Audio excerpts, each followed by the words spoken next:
she wants me to sign in some parents, but after this, because I'm sort of taking care of ministry. No, I haven't. Um, we need to bring.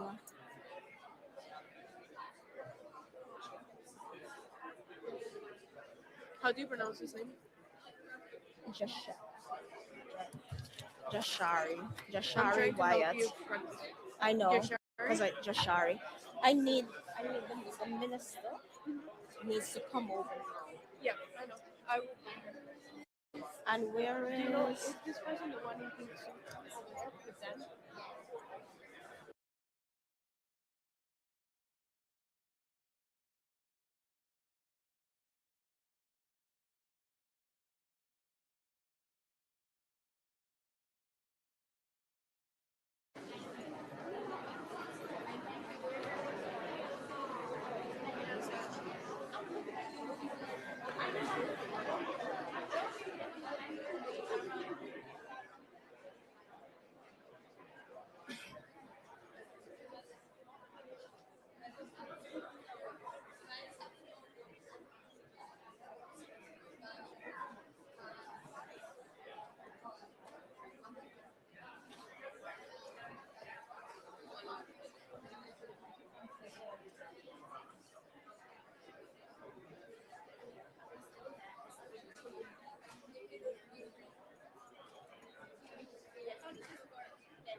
Just one thing. It's quite hard to stay on time, as I'm sure you know, because you lose track of time when you're up there. If it gets very dangerously overrun, someone from my team will be there. Just going to wave a little countdown sign to you to let you know, like, there's 5 minutes left. Where? Down there? Yeah, just down there. We'll be in your eye. I'll be in your eye shot. Cool. Yeah, I'll try pretty hard to stay tight. And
Do I need to have it on all the time? Huh? Do I need to have it on all the time? You're gonna I'm the MC for the day. for the whole day. Yeah, Can I pick the song for you and then I can always come to you? sure. Just as long as I don't have a hot mic moment. No, I got you. I'll Okay. come and get you. Because I. Yeah, I'll come and get you right once you get off. Thank you.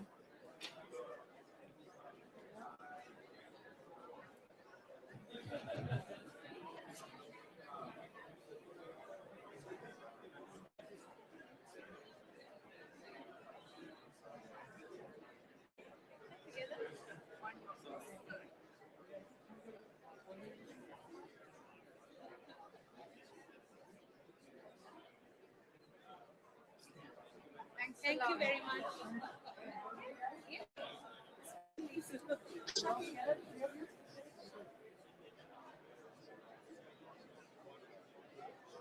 Thank you so much.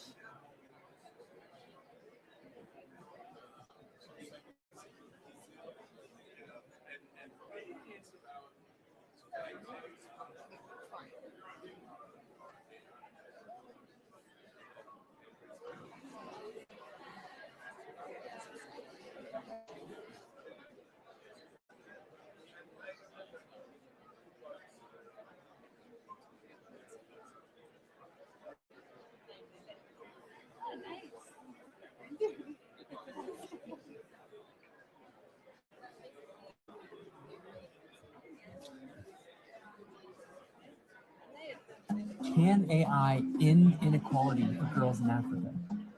These folks think so.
Can AI end?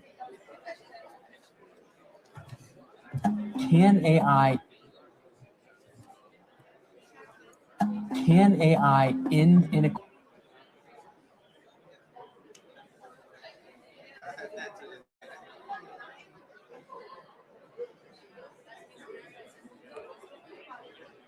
Can AI end?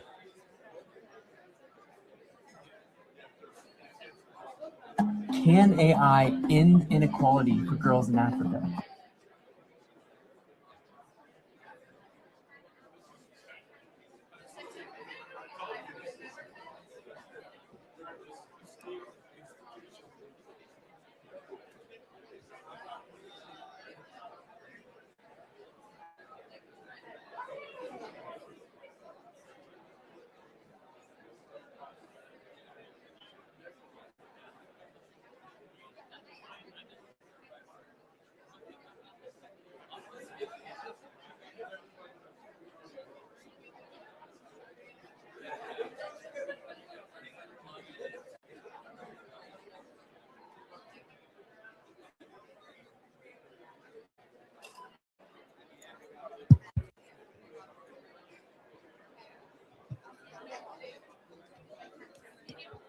Testing, testing. Can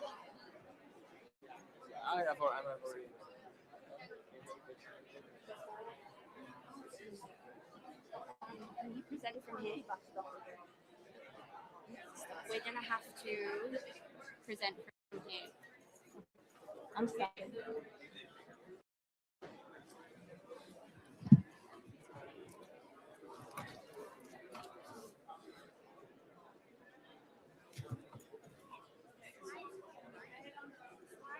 Yeah, it's just the sound. The sound.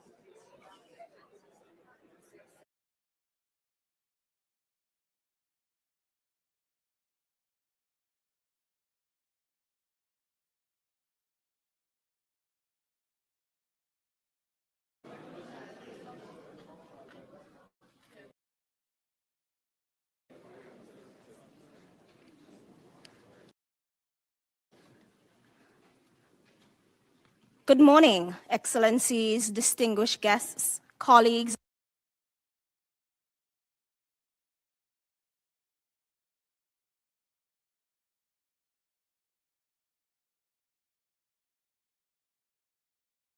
Today is not a discussion, it is a working session. We are here to shape a global roadmap, align capital, define scalable education systems that can be deployed across nations. The premise is clear. Education is no longer a standalone actor. It is a core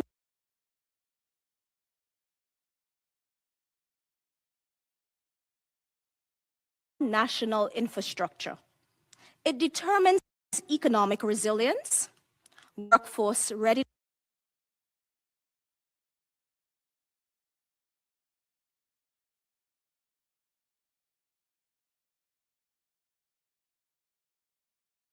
implementation.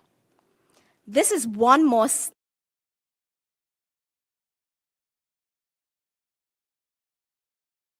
step in building a system that can scale across nations. It is now my pleasure to invite our opening speakers.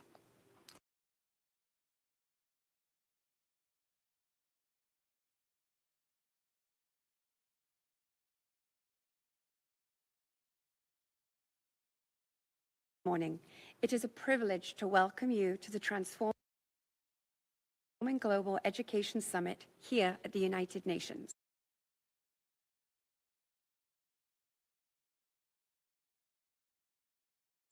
On behalf of Public Foundation and our chairman, Sergio Fernandez de Cordova, I would like to begin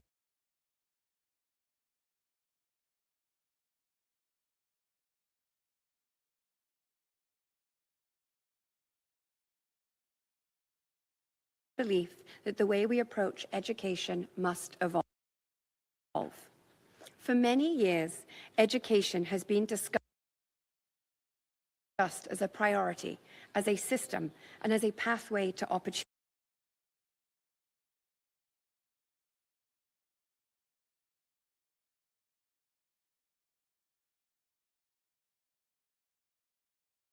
Ways that limit both individual potential and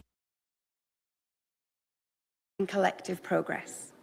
What we will see today is not focusing on a lack of effort or intention.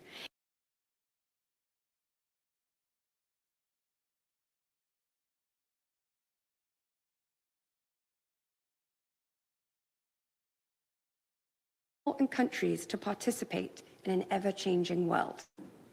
Education, in this sense, to us, is closely connected to technology. It is connected to data, it is connected to access, connectivity, and to the ability to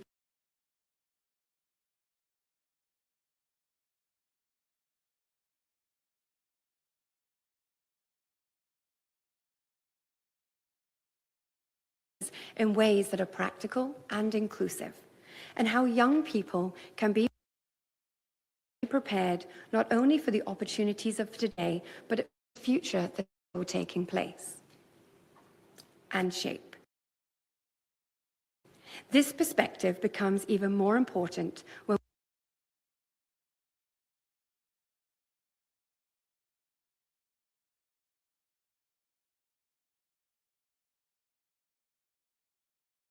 increasingly complex conditions. They must respond to climate realities, geographic constraints, and limited resources, while also keeping pace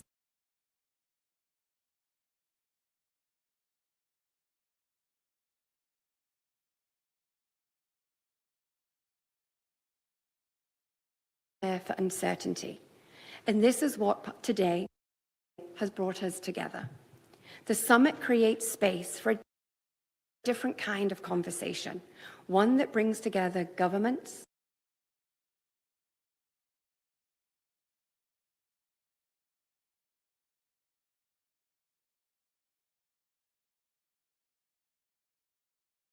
development, strengthens institutions, and expands opportunity. It also serves as a bridge between policy and implementation. And that is where the focus of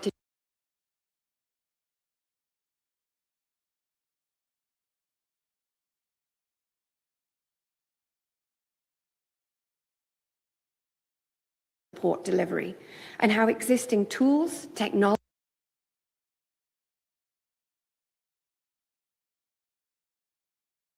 and resources can be better aligned to meet the real needs on the ground. Throughout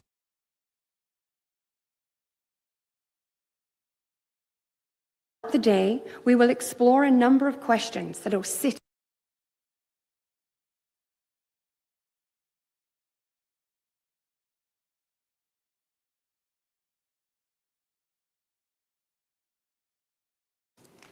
and also, how do we ensure that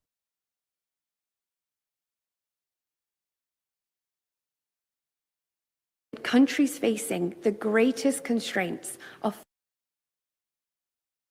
fully included in the solutions that we are building? These are complex questions, but they are also extremely practical.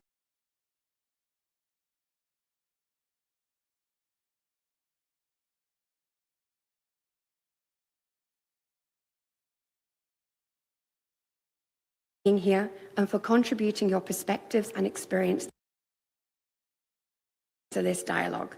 And we look forward to an extremely productive day together. Thank you very much.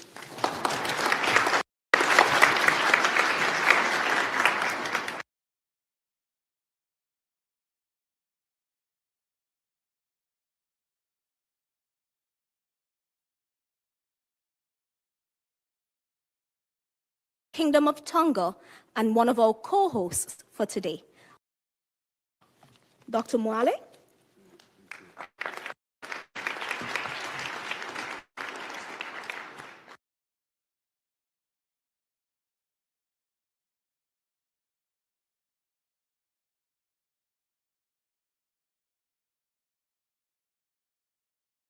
Summit.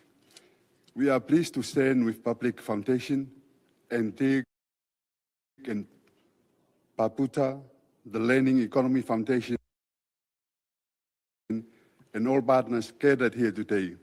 For Tonga,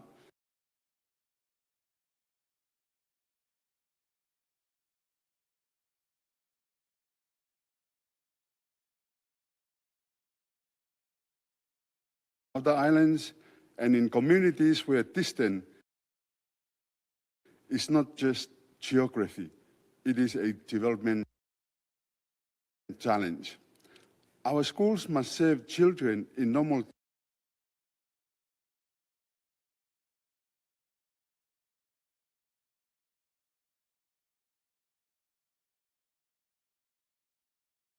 a pandemic interrupts the life of a child.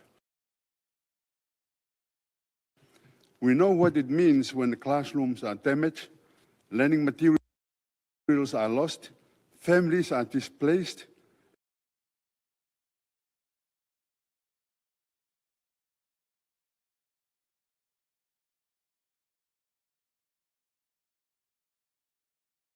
These are not theoretical risks for us.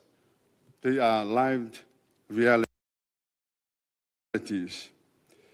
But Tonga's story is not only a story of vulnerability, it is also a story of resilience,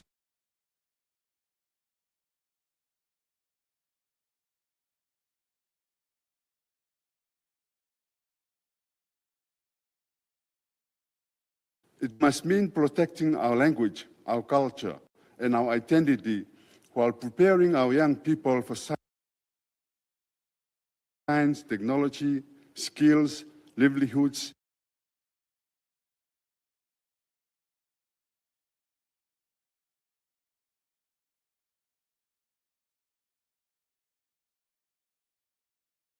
It is how we strengthen our communities, and it's how we secure our future.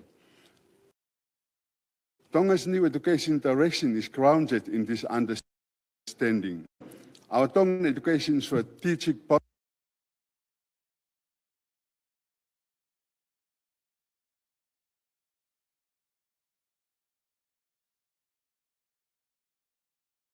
education of our people through shared governance and united delivery as one. This direction is also consistent with the United Nations Tonga Country Implementation Plan 2000.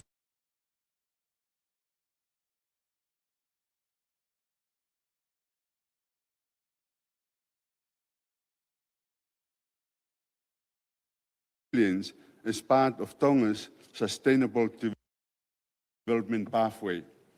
It is also speaks to the Antique and Barbuda Agenda for Small Island Developing States 2024 to 34.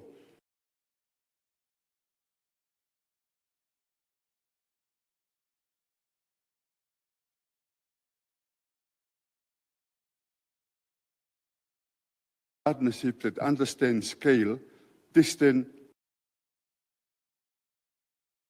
vulnerability, and the true cost of delivery. We need financing that recognizes resilience as essential, not optional. We need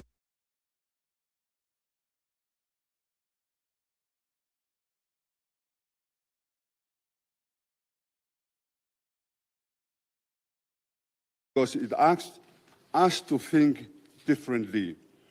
Education is not only a social service, it is national infrastructure, it is climate infrastructure, it is human development infrastructure.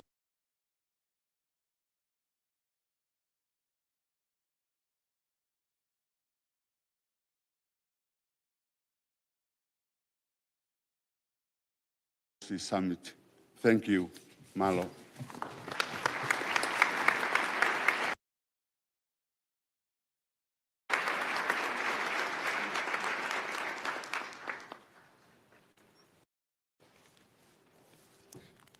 Thank you, Honorable Minister, for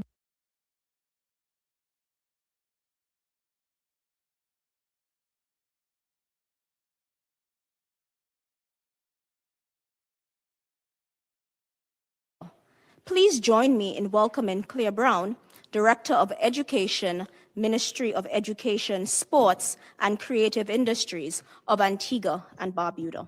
Mr. Brown?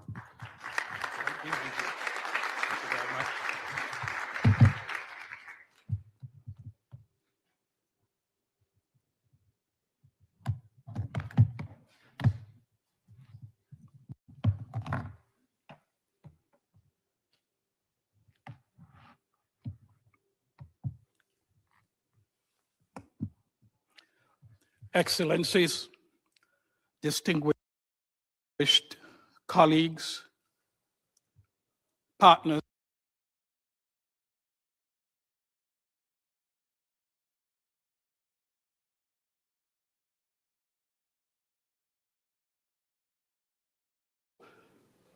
as co-host of this important summit, I wish to begin by extending sincere appreciation to the Public Foundation, the government of the Kingdom of Tonga, the Learning Economy Foundation, and all partners whose collaboration has made this gathering possible.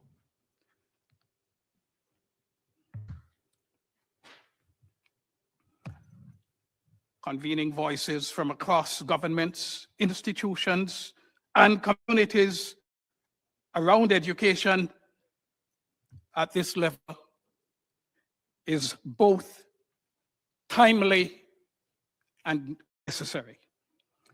The theme of this summit, redefining education as global infrastructure, invites us to take a more expansive and practical view of education's role in societies. For many years, education has primarily been approached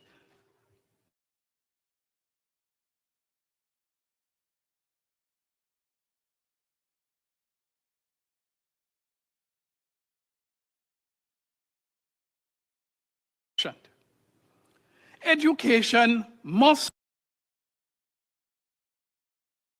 now be understood as core national infrastructure.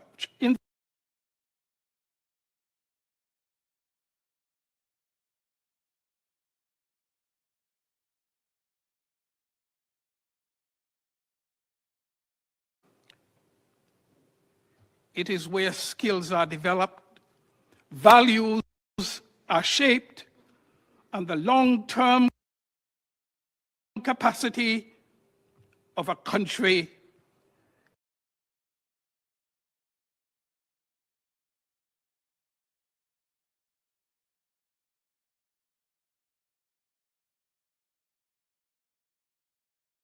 development priority.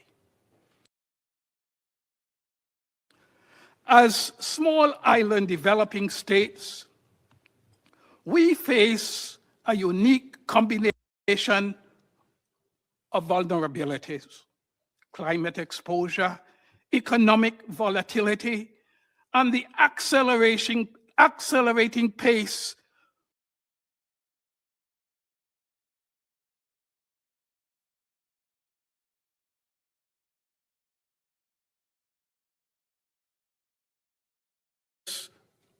for examinations.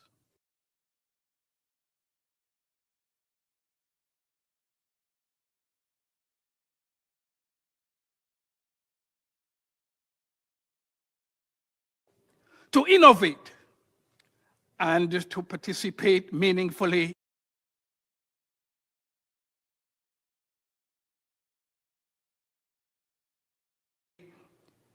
in a global economy that is constantly evolving. This understanding is reflected in the direction we are taking as a country. The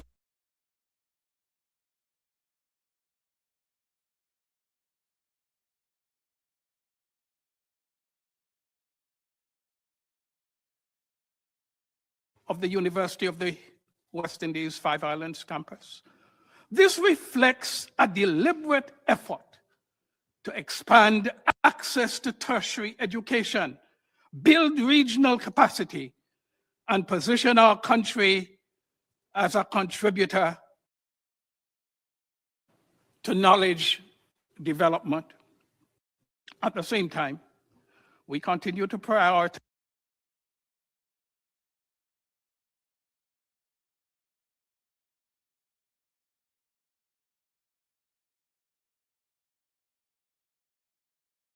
reflects clear recognition that equitable access is essential if every child is to participate fully and succeed.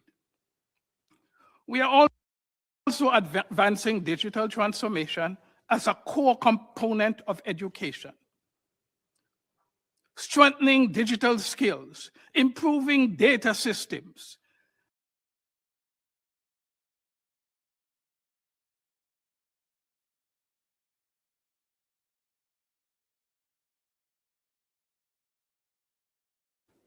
to how modern education systems must function.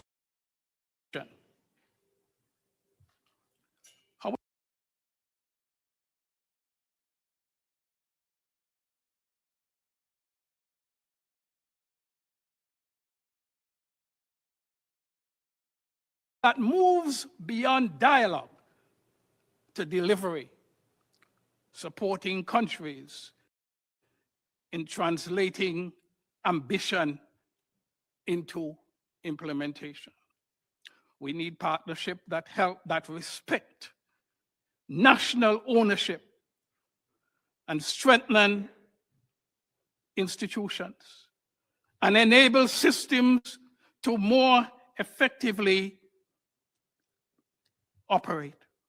We need a process that allows us to scale solutions, reach all learners, and ensure that the innovation benefits the entire system and not just isolated segments. This is particularly important for small island developing states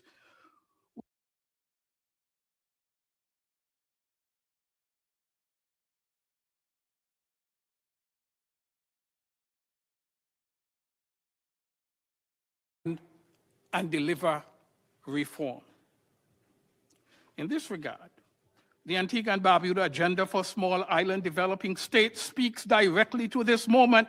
It highlights the importance of strengthening digital infrastructure, investing in education and lifelong learning, expanding in innovation, and ensuring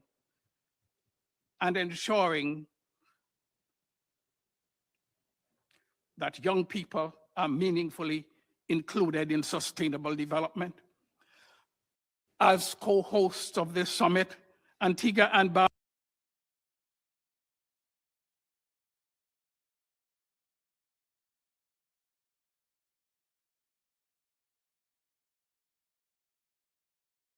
must strengthen public systems, not bypass them.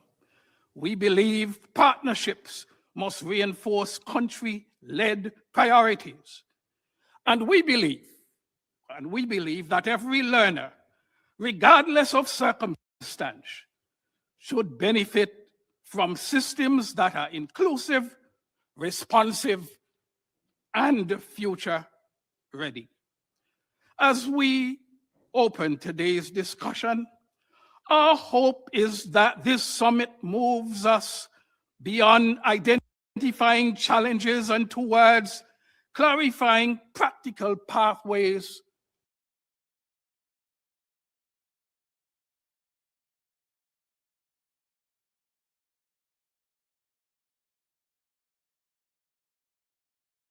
that ensure education remains central to how we build resilience and sustainable societies. Antigua and Barbuda stands ready to work alongside all partners in advancing their shared objectives. I look forward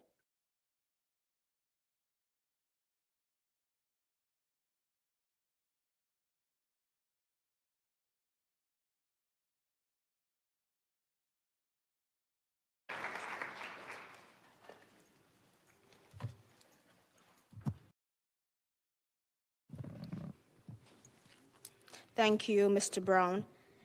It is now my honor to welcome a distinguished representative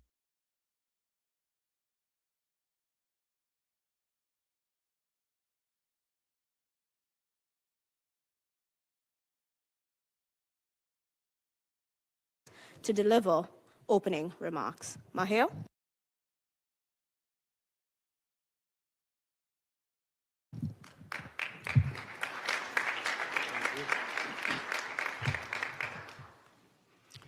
Good morning, Excellencies, Ministers, distinguished guests, colleagues, and friends.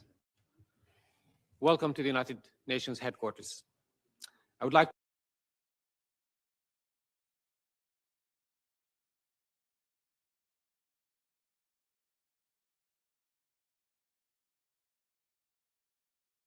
shows us that countries that invested heavily in education at all levels have overcome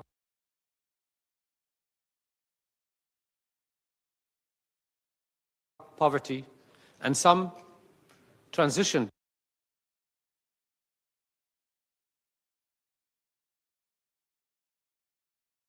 from poverty to the ranks of advanced economies.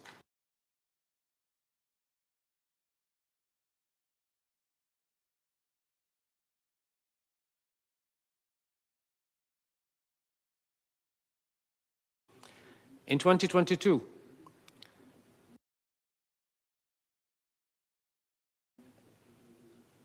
as part of Our Common Agenda, launched by UN Secretary General Antonio Guterres, Transforming Education Summit was convened here at UN headquarters in response to a global crisis in education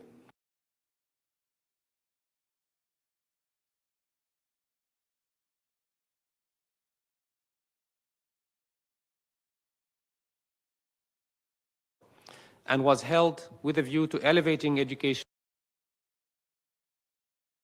to the top of the global political agenda and to mobilize action, ambition, solidarity, and solutions to recover pandemic-related learning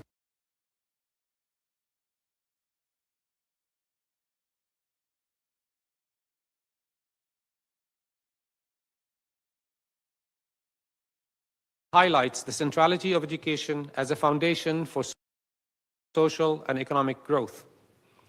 As a child of Palestine refugees, I know firsthand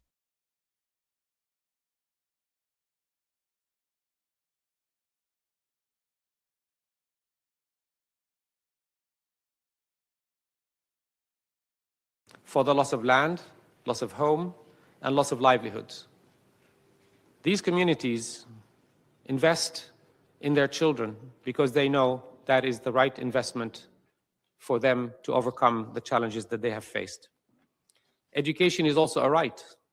As Article 26 of the Universal Declaration of Human Rights stipulates, everyone has the right to education.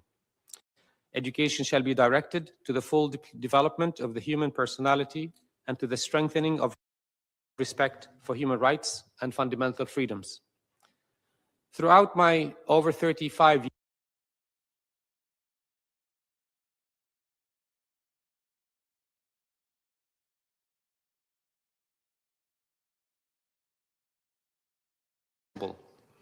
when education was disrupted by conflict, wars, or natural disasters and displacement, children are punished twice: by displacement, loss of home, loved ones, and by missing out on education. This is why prevention and working for peace are a priority for the United Nations. But it is not only conflicts and wars that are depriving millions of children from education opportunities. Despite progress in increased access to education in recent decades, significant challenges remain, including the fact that 272 million children and youth remained out of school in 2023. According to the SDG report in 2025,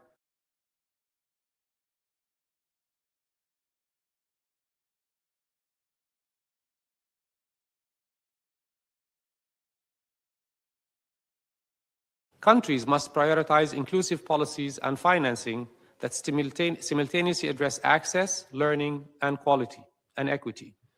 This includes scaling up quality early childhood education, enforcing legal guarantees for free and compulsory education, closing digital and infrastructural gaps, especially in least developed countries, and expanding lifelong learning opportunities for adults and marginalized populations. Excellencies and colleagues, the Pact for the Future that was adopted here at the UN in September 2024, member states recognized education and digital technologies as drivers of sustainable development and calls for stronger international cooperation. The Global Digital Compact advanced the need for interoperable digital public infrastructure, meaningful connectivity, and shaped shared data governance. While the United Nations does not operate national educational systems, the United Nations convenes, connects, and sets norms. And we try to work with that fact. Initiatives like the United Nations Academic Impact, which I oversee directly, brings together 1,900 universities across more than 160 countries, engaging with the work of the organization, supporting the SDGs, and that network reminds us daily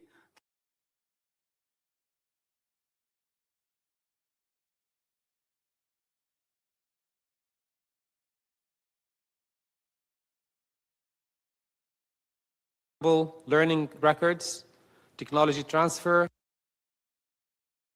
youth leadership, financing, mental health, and the role of the multilateral system. The commitment to move from dialogue to design. It is very fitting that you were gathered here in the ECOSOC chamber. If you look above, you'll see that the ceiling of this room, of this chamber, looks like it's half complete. And that was a design feature when they designed the ECOSOC, because the work to improve social and economic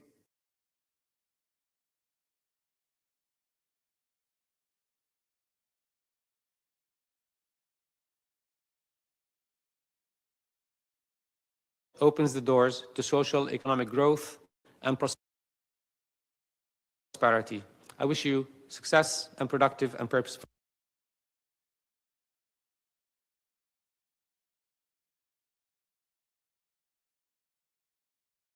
meeting. Thank you.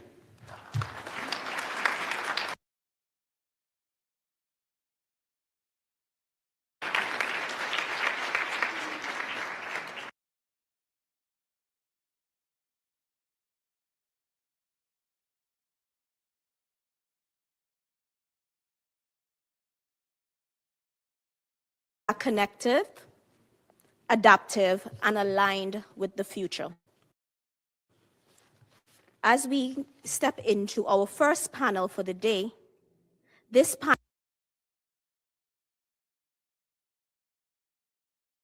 panel defines the problem we are here to solve.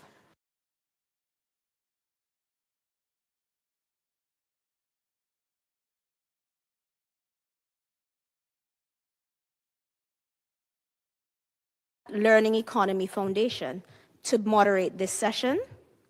Joining him on the panel, we have Honorable Dr. Bernard Doro, Minister of Humanitarian Affairs and Poverty Reduction of the Federal Government of Nigeria, Isikeli Nagalu Uku, Chief Executive Officer of the Ministry of Education and Training of the Kingdom of Tonga, and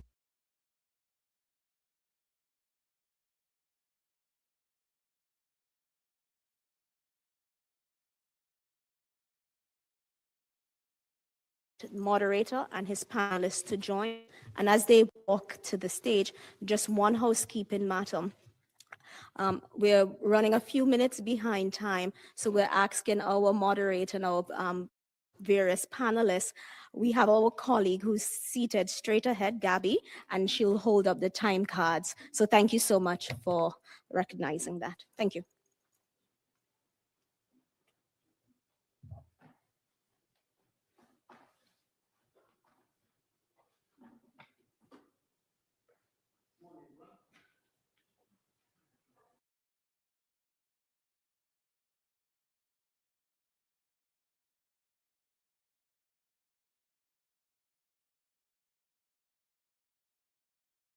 University or from national experiences on the ground. The challenge isn't a lack of ideas or even effort. It's that too often things don't connect. We've heard... Oh dear, I'm so sorry. Technical omission. I apologize. Let me start again. Good morning, everyone. I'm delighted to moderate this first panel today. And as we've already heard in the introduction, we know a lot about what helps children learn, whether that's through research from the OECD or from Cambridge University or from experiences in different national contexts. The challenge isn't typically a lack of ideas or even effort. It's that too often things don't connect. We've heard references this morning about education being infrastructure. Perhaps the most common infrastructure we're all familiar with are the roads that we travel along. So the analogy is that we have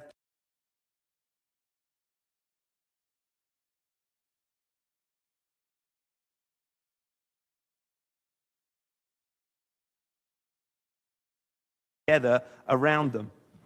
So the question isn't just what works in an isolated incident, it's how do we make it all work together? And that's what we're going to be exploring on this panel. So I'd like to turn first to Jaya.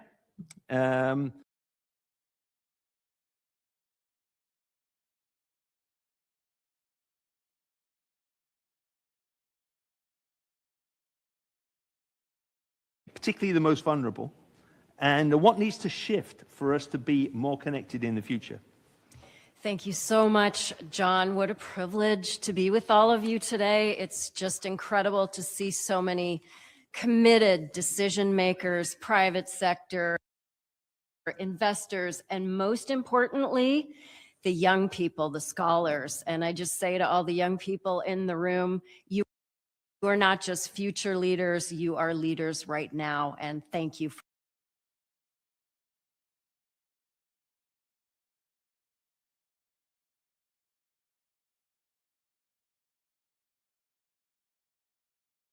Academic impact that Maher just spoke about. Fragmentation has its most real impact where learners are already navigating the greatest instability. So that is low income context, small island, developing states, crisis affected settings, and among those for whom learning pathways are interrupted by poverty, displacement, or limited institutional access.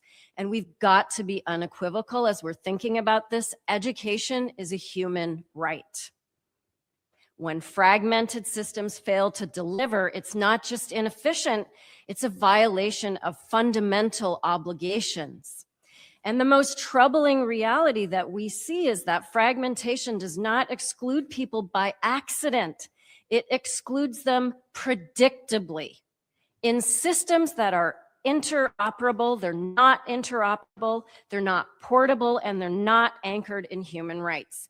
Fragmentation is not experienced as policy. It is experienced by learners as discontinuity, exclusion, and uncertainty. Fragmentation isn't neutral. It systematically disadvantages the most vulnerable. And inequality drives fragmentations, and then inequality gets replicated. So we see this as a very serious issue. In practical terms, what does fragmentation look like? It's a graduate whose qualifications lose recognition when they're trying to cross a border. It's teachers working across digital platforms that do not communicate. And it's investments that just are solving isolated problem, but never the root causes in the system. And the scale is undeniable, right? UNESCO's GEM report says that 273 million children and youth are out of school today. This is 1 in 6 globally. And the burden is not evenly shared. In sub-Saharan Africa, girls face the steepest barriers, while in Latin America and the Caribbean, for example, boys are more likely to drop out of secondary school. But the consequences go far beyond access, right? According to the Malala Fund data, if all women had a secondary school education, child deaths would be cut in half, saving 3 million lives. Economically, each additional year of schooling is linked to an up to 18% increase in GDP per capita. And that is, again, according to UNESCO's Global Education Monitoring Report from 2026. So what I submit to you today is that education is not a social expenditure. It is a macroeconomic strategy. It is a human rights obligation, and it is a foundation for stability and peace. So what do we need to do to shift, John, to answer your question? I think we have to move from good intentions and too many projects to systems level thinking, system level coherence that is equity centered and it is human rights design driven. This is a design problem. We need to solve it at the level of design. We've got to also name fragmentation for what it is. It's a political choice, right? That harms the vulnerable. So we need 4 things. We need coherent governance. We need predictable financing that strengthens system. Invest in teaching. Please, I'm a former vice principal and I'm also a high school teacher. Teachers, teachers, teachers, resources. We have to close that $97 billion US dollar gap that was also identified in UNESCO's report. We need data systems. We need better systems that work together so that we can see what the data is telling us, not obscure inequality. And lastly, we need partnerships that shift power to local leaders and especially women and young people, because they understand where the systems are breaking down and how they can be rebuilt. Malala Yousafzai spoke in this room in 2013. She was 16 years old, right there from that lectern. And she said, we need one teacher, one child, one book, and one pen, and they can change the world. But she also said that we cannot succeed when half of us are held back. This is not an ethical truth, it is a systems reality. When any group is left behind, the entire architecture of education becomes unstable. If we want to deliver the right to education, we have to treat education as a durable public infrastructure, connected, coherent, and built to reach every learner in every context. Thank you.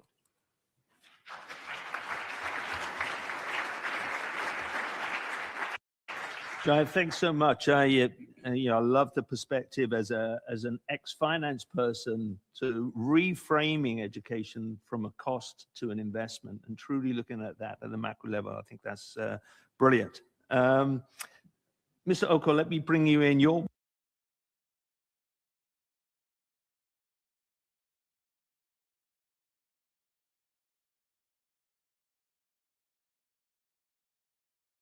often miss when they're talking about transforming education. Thank you, John. And thank you for allowing me to be part of this panel this morning. Let me first take you across the ocean, the Pacific Ocean, where Tonga is located. To answer your question from the Tongan perspective, the reality often missed is that small systems are not simple systems. They are complex systems operating with the limited scale, limited resources, and a real geographic challenges. Tonga's education network spread in several island groups, meaning delivery is shaped by geographic distance, transport constraints, internet connectivity gaps, teacher deployment challenges, and a high cost of reaching out to the remote communities. When international partners discuss education transformation, the question for Tonga is not whether an idea is innovative, but whether it's practical. Can it work in outer island schools? Can teachers use it? And can Tonga cope with its maintenance once the project concludes? In 2022, volcanic eruption and tsunami affected about 66% of students, damaged and destroyed a lot of schools and early childhood centers. It claimed the transformation goes beyond technology and curriculum. It includes continuity of learning safety, teacher support, and community engagement. Transformation in Tonga's view must be practical, country-led, and inclusive. Excellent. Thank you so much. It's so insightful. I think that's a common mistake that people make, that small nations have simple problems to deal with, and that is clearly not the case. And making sure that we're thinking about this from a practical point of view, I think is very helpful. Bernard, let me turn to you now. You're dealing with a very big challenge in Nigeria and with real urgency. Such a large number of children out of school, displaced and vulnerable communities. How are you approaching this challenge of building solutions that don't just work, but actually hold together across that complexity? Thank you. Thank you so much.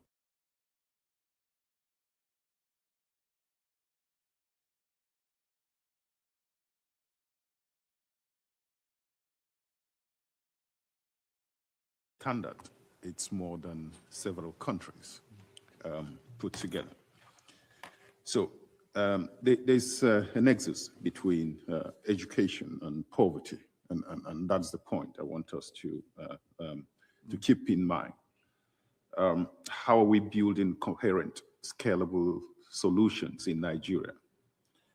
I oversee the Federal Ministry of Humanitarian Affairs and Poverty Reduction.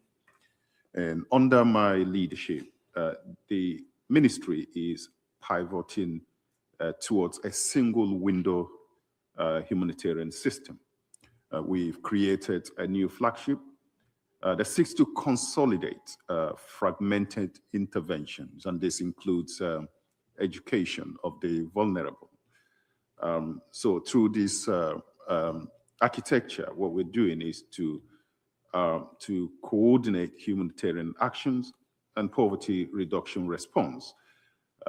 It seeks to resolve the problem of fragmentations and siloed delivery to ensure efficiency and effectiveness and create value for money.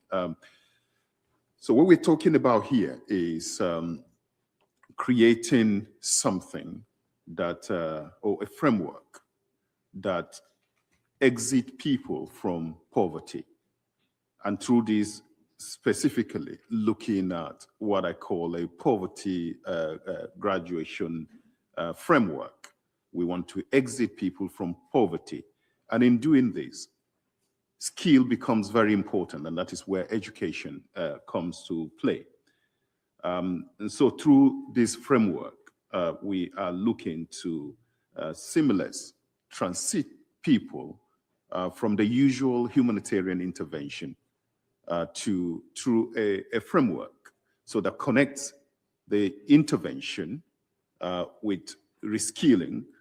And once reskilled, then you help them through the system. So a different approach in skilling up the vulnerable is very important. So we're not just looking at the usual or traditional form of education, but we're looking at how we can provide education or provide skill in a way that does not only lead to certification, but that actually leads to economic activation. So that's the, so when we talk about transforming education, we are looking at how we can educate the vulnerable in a way that lead to economic productivity. So we're linking the intervention that we give people through that pathway that set them up and support them until they're economically viable. So the emphasis here is between poverty graduation and education through skill acquisition.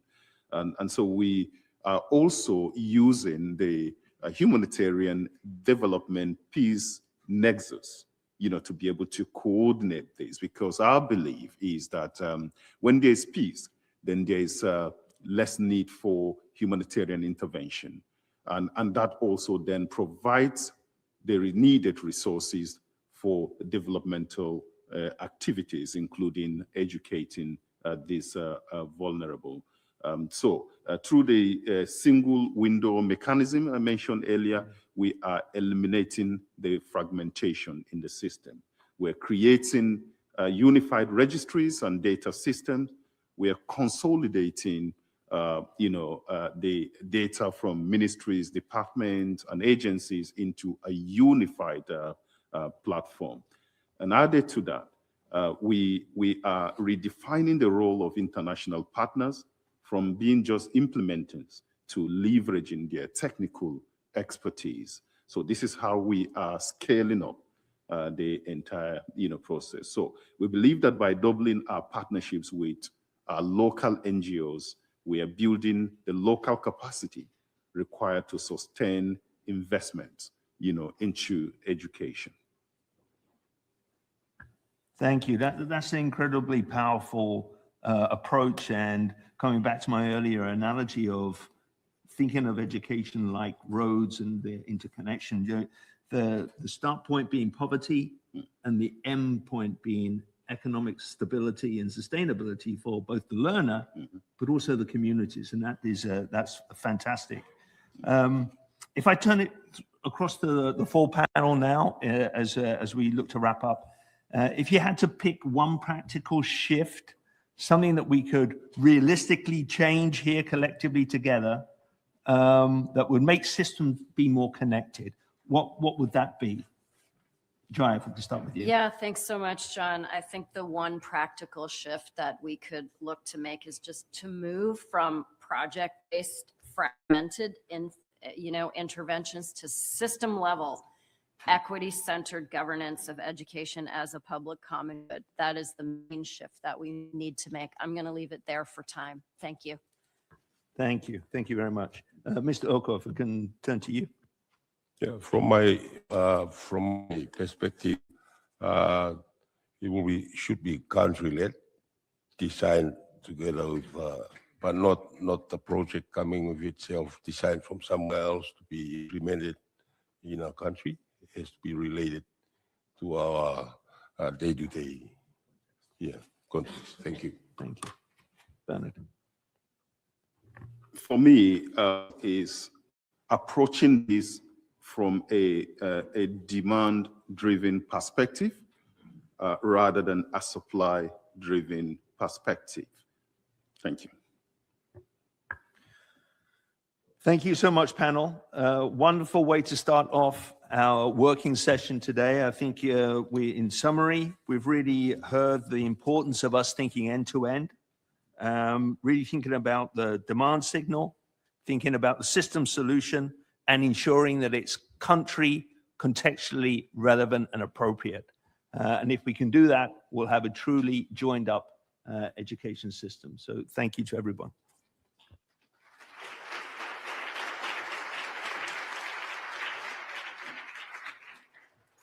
Thank you to the panel. Transformation at this scale cannot happen in isolation. It requires alignment across governments, institutions, private sector, and civil society. Partnership is not an addition to the system. It is part of the system itself. Please join me in welcoming Amir Dosal, President and Chief Executive Officer of the Global Partnerships Forum and founder and curator of Vision for the Future, to deliver special remarks. Amir? Thank you.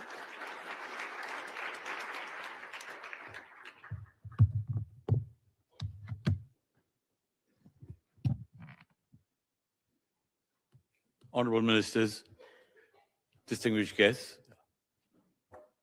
it's an honor to be here. I'm very grateful for the opportunity to say a few words, and I want to congratulate the entire team which has put together this amazing program, starting with Public Foundation, Learning Foundation, and of course the governments of Antigua and Barbuda and Tonga. We are struggling with education. I think SDG 4 is failing. Despite whatever people might say to you, we will lose the challenge at this point. So we need to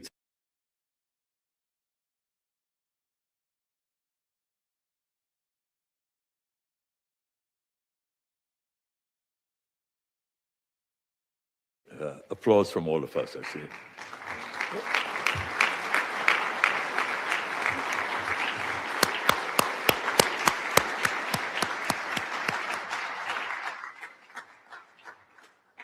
Thank you for being here. And there are a number of very smart people in the room, some real if you like, entrepreneurs, educators, people who are making a difference in the quality of lives of others, including a good friend, Dan Brenner, who's the head of the UN International School. And you heard also from, we will be hearing from Dan a little while from now, but Maher Nasser has been part of the UN system for a number of years. He's been driving not just education, but information, diplomacy, etc. So I'm a huge fan of Maher, and Maher is also Commissioner General for Expo 2027, I think, for Belgrade. He's been Commissioner General for 2 different expos. So I wanted to start by saying to you that we talk about the challenges faced by SIDS, the small island developing states, and the least developed countries. Least developed countries is a wrong connotation. They should be least discovered countries. We often start with the negative side that, oh, that's least developed, is struggling. So actually, we should see that as an opportunity. Jayashree mentioned something which is very important. We often tend to look at the problem on a project-based approach. We often look at it from the basis of inputs and sometimes outputs, but we never think of outcomes. We sit there and we think that the outcomes will happen. But actually, we never monitor them. If you visualize this, if a child learns better, the child will earn better, will be healthy, and become a member of society. And that's how we should be approaching that. And we should not sit back and say, well, actually, we don't have the funding. $5 trillion is spent every year on education. And everybody knows the statistics. A shortfall of 97 billion in developing countries. Today, you go to a low-income country, 70% of the 10-year-olds cannot read or write. So what are we doing here? Why are we not addressing that lacuna? I think it's an issue, and member states have already pointed out, it's an issue of a partnership-based approach. We cannot do it alone. I cannot do it alone. You cannot do it alone. But if we work with others, and I want to leave you with some 2 or 3 thoughts on this. As an individual, you have the diaspora doing very good work, but they do it in their own countries. How about getting the diaspora to go cross-border? And I'll give you an example, and I'm talking about from a practical point of view, from an example point of view, what we've been doing and following and pushing for. In most developing countries, it costs you $30 a month, maybe $50 a month to educate a child. That's nothing. I think we can all afford to say, I'll forego something to educate one child. One person, one child, one mentor at a time. Then you take an organization and say, I'll multiply it by 10. So whichever organization you're at, push for at least 10. Microsoft has a great program on philanthropy. It says, you make a charitable contribution, we'll double it, up to $10,000 a year. You need that kind of a process in place where you help the companies, help individuals do programs, not just in their own countries, but try a different country. And it works, by the way. We've tried that. It's not impossible. You need the power of governments to come coalesce and be your partner. You work with local NGOs. And those local NGOs, and of course you'll say, well, it's the issue of accountability. It's the issue of trust. Will I make money? Will I really get my money's worth? Well, we tried. In our experience, 8 out of 10 have been successful. 2, we might say, okay, questionable investments. But we focus on the bottom of the ladder schools only. And if you do that as a systems-based approach, as Jayashree said, others have said, we increase our chances of success. And I want to congratulate all of you for being here. I want to thank my good friend Sergio, who, even though he's not here in person, he's ever present. I want to thank Kerry Bannigan. I want to thank Lawrence, Megan, Juliet, and all the Public Foundation team who've done an amazing job to bring us all together. Thank you very much.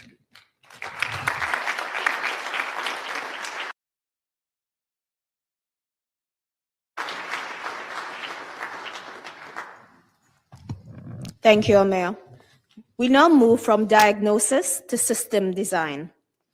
Education must be understood as infrastructure. It organizes human capital, supports economic systems, and determines national competitiveness. The question is no longer incremental reform. It is how to design education as a national operating system. There's one more step in building a system that can scale across nations. It is now my pleasure to invite Dr. Stephen Akizo, Senior Program Officer at Mozilla Foundation, to moderate this session. Joining him on the panel, we have Diana Crow, Vice President, Social Responsibility at the Lego Group, Melanie Dukes, Partner, Network Building at Learner Studio, and Simone Ravioli, Senior Director, Global Learning Ecosystem Infrastructure. Over to you, moderator. And just a reminder to colleagues that we have our teammate, Gabby, who will be keeping us on time. Thank you. Thank you so much. And I just wanted to start off by quickly giving thanks to all the wonderful hosts and who made this panel possible, and just for all of you for being here. So just to give a little context for this panel, we so often talk about education as a service, and often sort of limited to that. And it's something that that governments really focus on and deliver and periodically try to reform. That really focuses inside the classroom. We see these curricular and pedagogical reforms. And as we heard in the opening remarks this morning, that education extends so far beyond just the classroom, and extends beyond the sort of tests as we know it and come to see it. So today's panel starts from a little bit of a different premise, that this framing of education entirely as a service is really costing us something. What is that something? And also, as we've heard so often, that we're going to make the argument that education should be positioned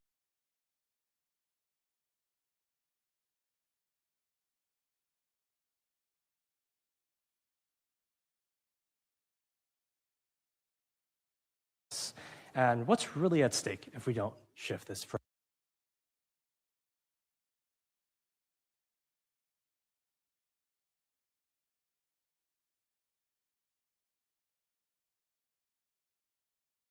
educational frameworks.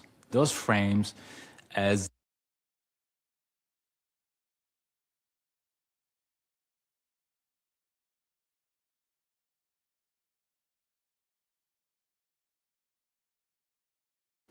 the potential for education innovation.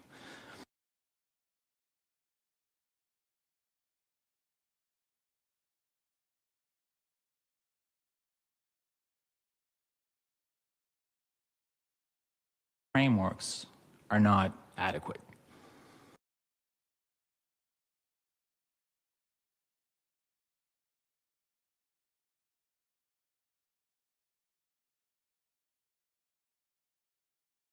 I think the question we want to ask us is, in service of whom? I think the current education infrastructure is really only serving one side of this global education map. And in this global education map, the cartography is really defined by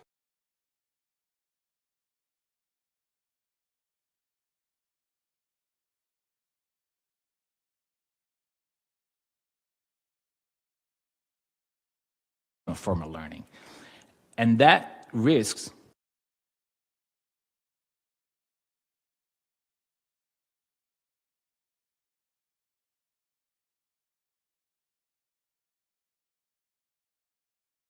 the informal recognition of informal learning,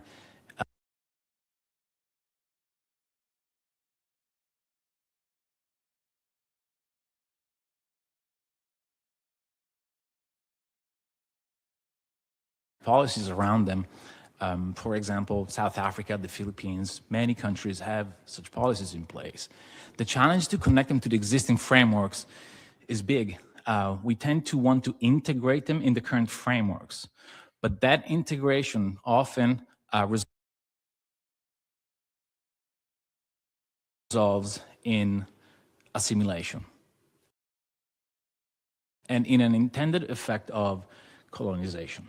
So we want to reframe from integration to interface, I believe, and that is a big risk. So in closing,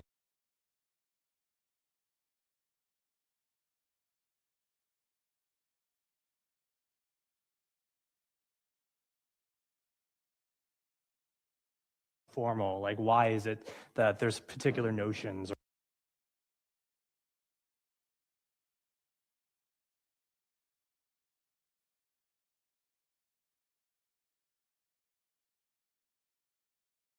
a national education operating layer?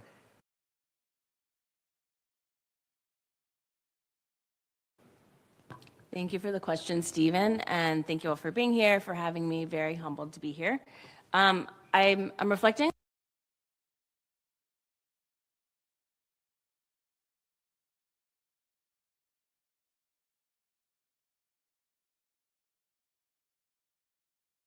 These words very specifically, because I think the words we are using put us potentially on the wrong path. So I think right now, we think about education in how we deliver knowledge and prepare people. What I propose, and maybe we could think more about, is what if education was about developing humans and developing humans over time, across contexts, and for their entire life? And if we think about that as education, I think what we design for and what the infrastructure just becomes different, because it's not about one place, it is about the entire perspective. And so if we think about that, I work for an organization called Learner Studio. They're looking to build a fair, coherent, positive learning system. And the question they ask, which I might position to the audience, is what does it take to create a system where we inspire and prepare young people to be successful in their lives, their career, and democracy, which we don't usually put with education. But if we put that as our question, the infrastructure underneath that then becomes centered on the learner, not what is the infrastructure we need for our education system. So the non-negotiables, and I'm going to get very specific here, because I think this is one of the things that holds us back. We talk about things in the general terms, and then it's really hard to act on them because we don't really have the clarity to move forward. And so there are 4 things that I would say are non-negotiable. One is, how do we connect learning experiences? A student at 2:30 is learning skills, and then at 2:35, they're actually learning something completely different about human development. They're in mentoring, their well-being is being taken care of. What does it look like to connect those and have the infrastructure to connect those? Number 2, how do we create continuous feedback and measurement about what students know, and not just their skills, their capabilities, and everything else that we care about in human development? Number 3, how do we create defining and signaling measures that talk about what their skills and capabilities are as actual people and connect them to the real world? So to make this very concrete, if somebody has interned as a nurse and applies to med school, almost none of the skills that they learned would allow them to exempt out of anything when they go to school. So how do we actually create skills across those? And then the last one is, how do we give guidance to learners to navigate all of this? If you're going to create an infrastructure, we heard Wyatt, I don't know how to pronounce her actual first name, so I apologize, but Wyatt talked a lot about fragmentation. And if we have fragmentation, the counter to that is allowing people to navigate the system so they can actually understand what is best for them. Thank you for articulating it and breaking it down into those 4 sort of very sort of concrete areas. Now what we're going to do is take it a little bit into the sort of what this actually looks like in practice. We heard some examples already, but I'm going to pass it over to you, Diana. So thinking about this, you know, where do you see these pieces that were just mentioned getting built, and what did it take to get there? Yeah, so I would say starting just with where we are coming from at the LEGO Group, we have a vision to become a global force for learning through play. We believe in the power of play, and when children play, we know that they develop a whole range of different skills. They learn how to communicate, they learn how to collaborate, to come up with solutions to problems, and so on and so forth. And these are all skills that they need to thrive in a world that is only getting even more complex by the day. Today, I'll share a couple of examples. And the first one is how we're working with communities as an infrastructure. Through our most long-standing social impact initiative called Build the Change, children use Lego bricks, but also any other materials to express hopes and ideas. And Build the Change is really all about how it is that we can enable children to use their voice and also use their creativity to solve some of the real-world challenges that we're facing, but doing that in a playful way. A highlight from last year was our Build the Change Playful Cities Challenge, which we did to celebrate the International Day of Play, so a UN ratified day of play where we're really putting the spotlight on every child's right to play. It was adopted in 2024, 2 years later. It is a day where we're seeing that we're growing momentum, but it's also an important call to action to all of us to make sure that we're engaging to continue to both commit to and also impact children positively. I want to make sure that I use this opportunity to thank everyone in this chamber and also the UN more broadly for making this day happening. But back to the example. By 2050, it's thought that 70% of children will be living in cities, and yet too often cities are actually not designed for children or for play. So we invited children around the world to come up with ideas for how we can bring play back into cities. 250,000 children in more than 25 countries across the world engaged and came up with their ideas. It was facilitated by more than 230 of our partners across global or local communities. We then collated all of these ideas and brought some of them to UN on 11th of June, the International Day of Play, to share and discuss. And then the global design expert, Arab, took these ideas and turned them into visual representations to inspire more child-centric design in the industry, and also explore how they can bring children's ideas into their future city plans. So that's one example. Then I just have a quick other example, which is around digital well-being. So we know that most digital platforms have not been designed with children in mind. It's also a fact that has led to many children experiencing unacceptable harms online. The burden on all of us, and especially industry, is to create age-appropriate experiences that support children's well-being and their development. So children's digital well-being is a strategic priority for the LEGO Group. Together with UNICEF and the LEGO Foundation, we co-founded RightTech, Responsible Innovation in Technology for Children. It's a 3-year research program to help put children's well-being at the heart of digital design. The research showed us that when done right, digital play can lead to positive child outcomes and to well-being, boosting their creativity, their confidence, and also their resilience. On the back of this research, we developed an open source framework and tools, an infrastructure, you can say, to inspire others, both the designers, but also the broader industry, to take action and to help guide digital design. We're now continuing this work, kicking off another 3-year program together with UNICEF, LEGO Foundation, and other partners to help the wider industry actually take this framework and these tools and turn them into action to build a better digital world for children. Inside the LEGO Group, we're also walking the talk. We have used this framework to develop some digital design principles that are guiding our designers in terms of putting children's digital well-being at the heart of our design. Thank you so much. Similar question to you, Simone, as far as what are some of the concrete examples of this infrastructure and what it look like in your work? When I think about transforming education, in my day job, often we think about turning learning into opportunities. So the lens that I have is through that credentialing, essentially. This example comes from the Asia Pacific region, actually. We mostly work in the higher education sector. So at a large scale, national credentialing infrastructure has been put in place across initially all higher education institutions in Australia and New Zealand. They were originally 46. It's a shared decentralized infrastructure for the recognition of learning. In other words, issuing digital certificates, digital diplomas at scale.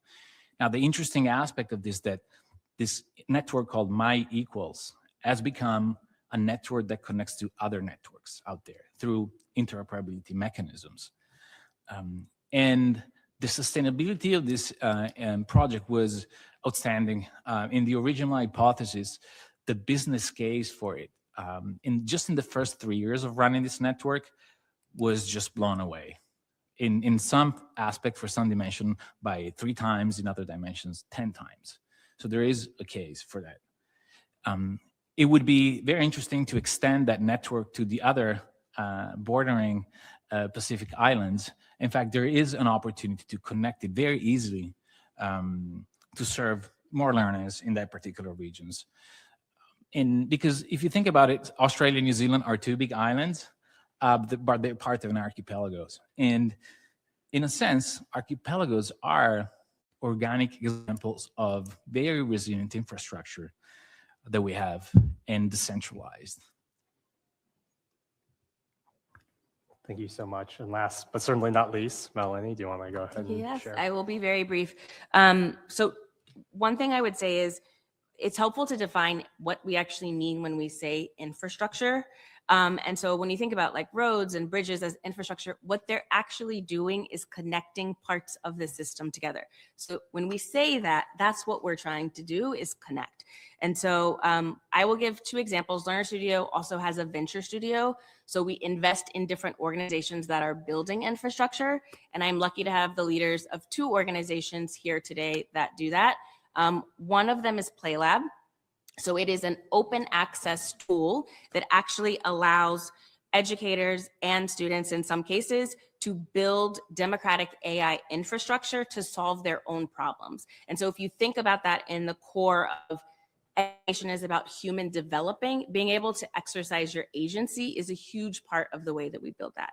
Another one is ED3. So ED3 is really focused on how do we develop humans and credential and understand what they're capable of in this new world. And they do a lot of the credentialing through university partners, and they're really seeking to build AI agency and literacy through pedagogy for teachers. And so if you think about that, many of us would not think about that as infrastructure, but it is necessary for different parts of the system to talk to each other.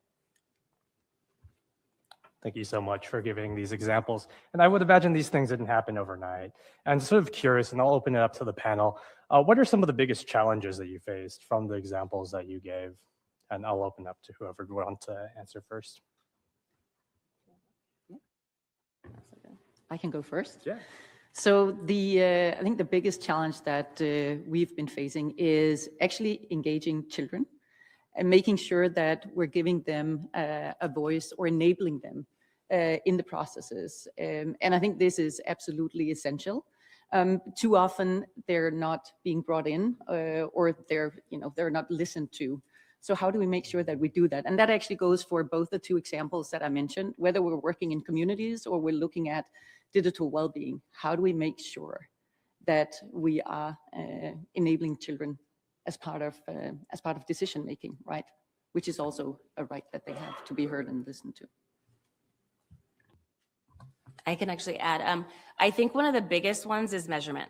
So most systems have accountability systems that are focused right now on no blame, but they're math and literacy scores. They are achievement. And if we are developing humans, you haven't really understood whether or not you developed a human because they can read and write. And so I think one of the biggest ones is, what does it look like to actually measure human development? What does it look like to measure curiosity? What does it like to measure critical thinking? Those haven't been developed yet, but if they aren't developed, then we can't actually move to where we want to go to measure if we're getting there or not. So I think measurement is one of the bigger things that we're trying to innovate around and also think about to move the system towards.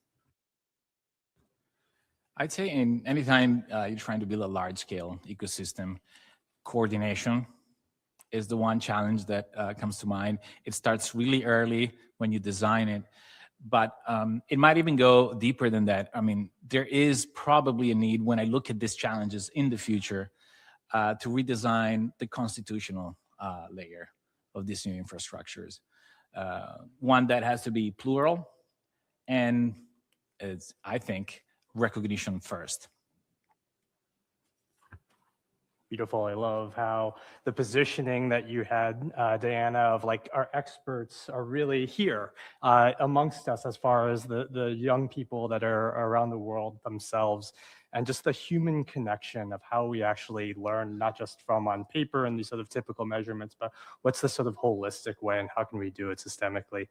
So we're going to wrap up with one quick lightning round of what's one concrete next step that everyone in this room can go ahead and take. I'll pass it off to you. Yeah, so to me, it would be to engage children and youth in your work. There's a quote that says, your system is perfectly designed for the outputs it's getting. And so I would encourage you to think about what are those outputs and are you designing to them? And if you want something different, what do you need to do to interrogate your system to move it to that direction? I think our old infrastructure was built for instruction.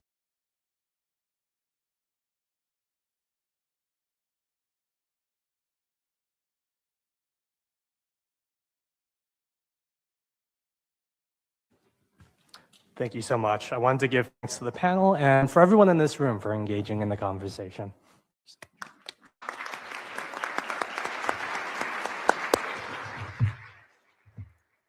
Thank you so much. We now move from concept to implementation. The case study that you're about to see provides a real-world example of how education systems are designed and delivered in practice. It gives an early reference point of what execution looks like. Please join me in welcoming Dr. Dan Brenner, Executive Director of the United Nations International School, to present his case study. Dan?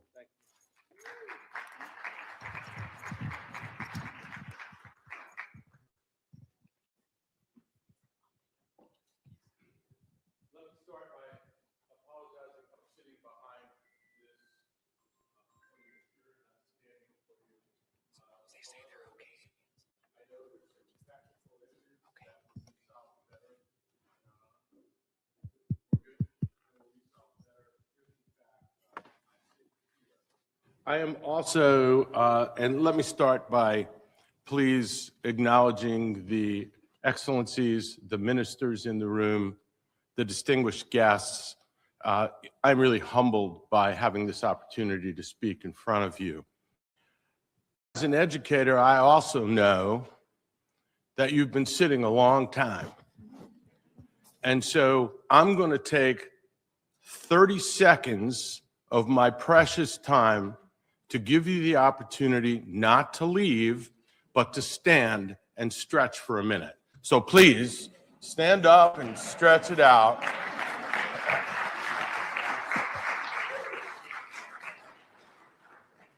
Okay, now you can sit.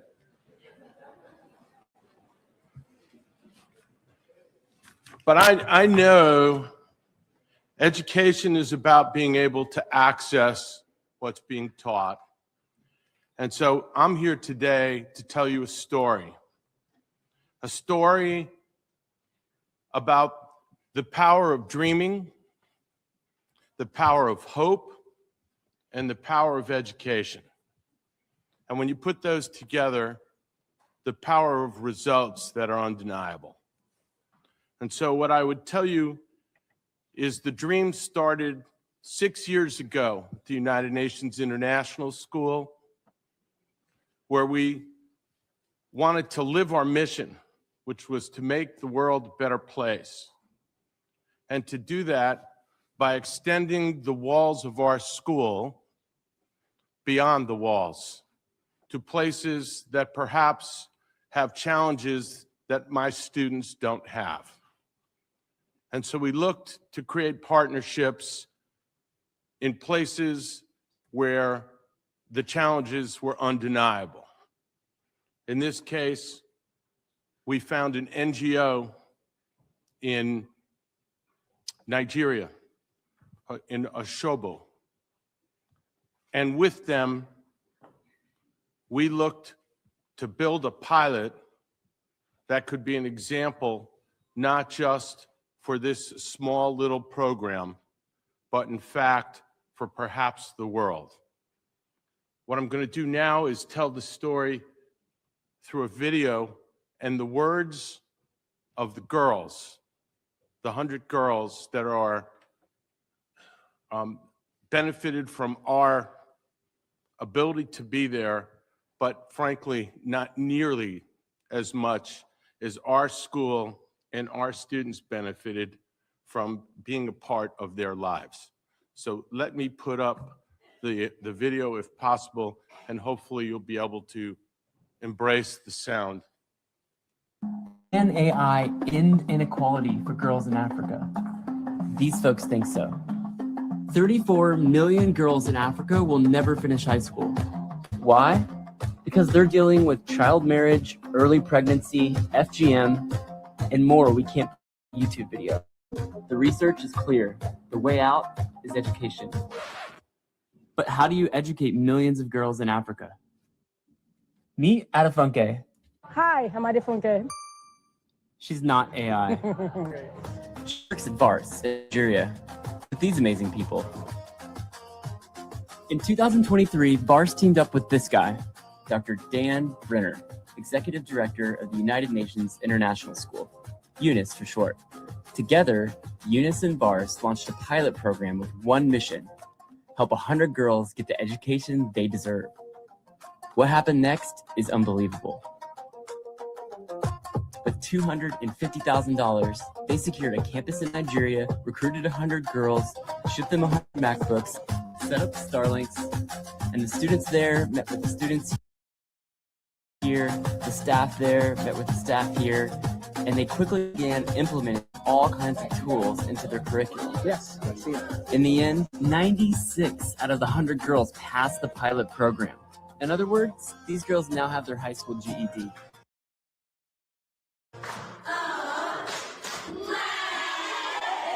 Something magical was happening.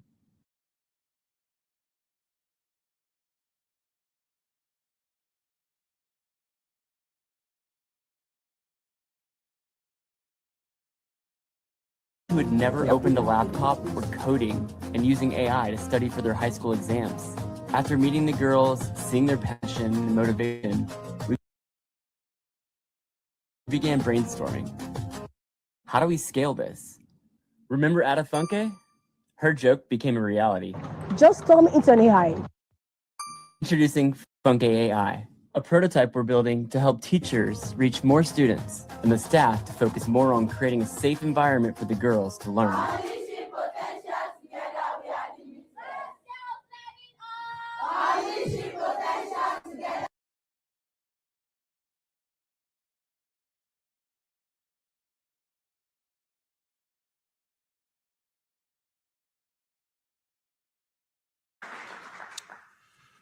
A dream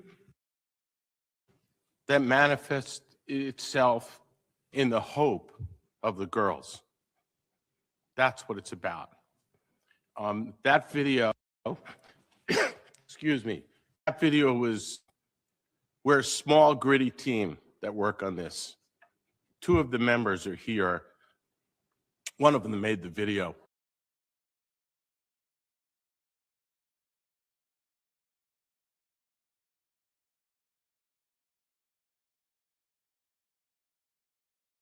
With a group of adults who share this mission.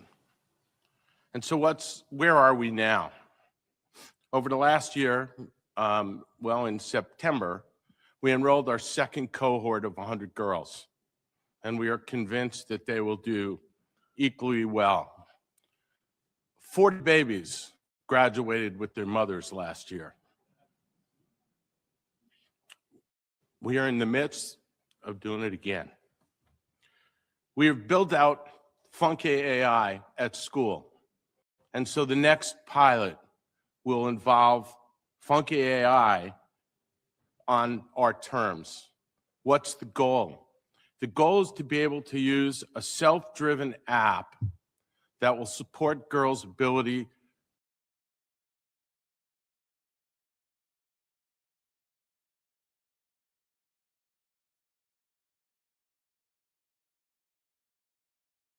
and also the ability to code.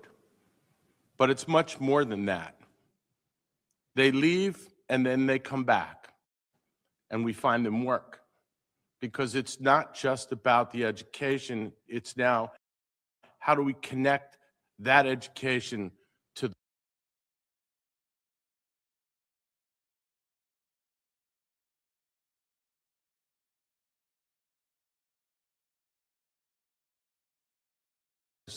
they want to be coding experts. That's hope that never was in their lives before. And so what's next? We've got the 100 girls. They're out. They're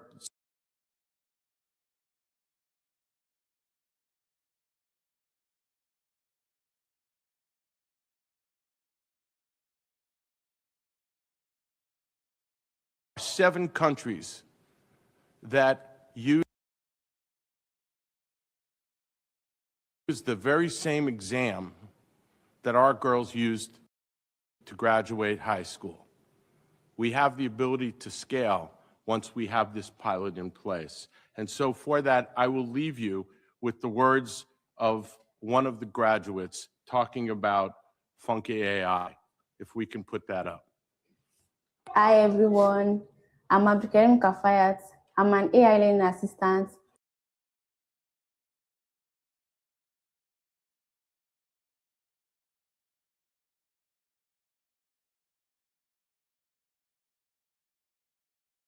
An assistant from the tutor using Notebook LM.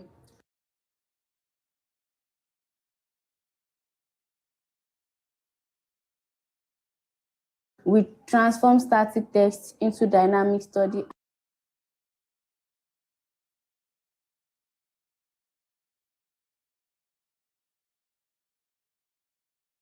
And guys, deep dive audio discussions and even videos. As AI learning assistants,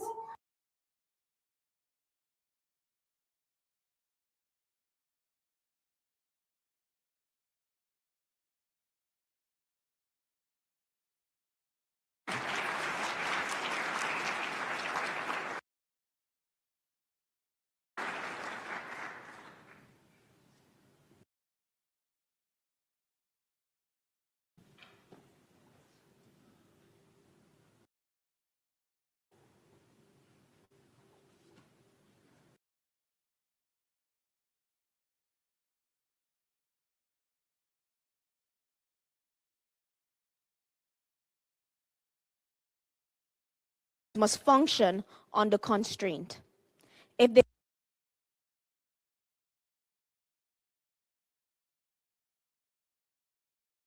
they work here, they can scale globally.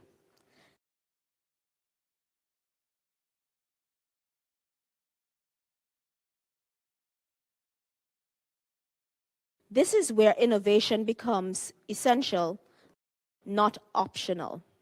This is one more step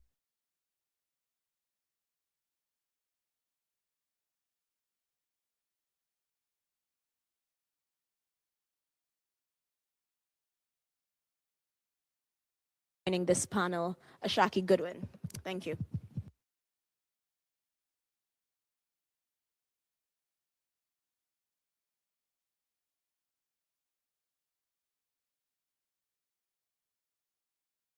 For that introduction, Excellencies, distinguished colleagues, ladies and gentlemen, good morning.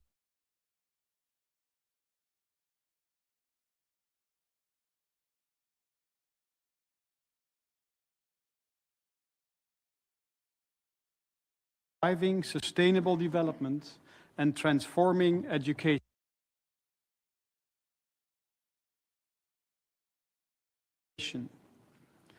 Across islands, challenges such as distance from markets, vulnerability to external shocks, and limited capacity are immediate.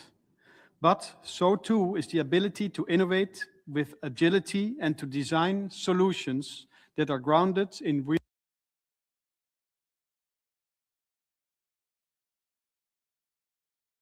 real-world solutions and conditions.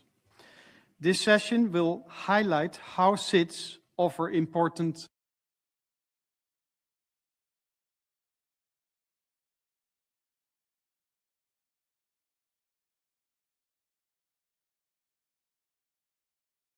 and island developing states. We are committed to supporting the implementation of the Antigua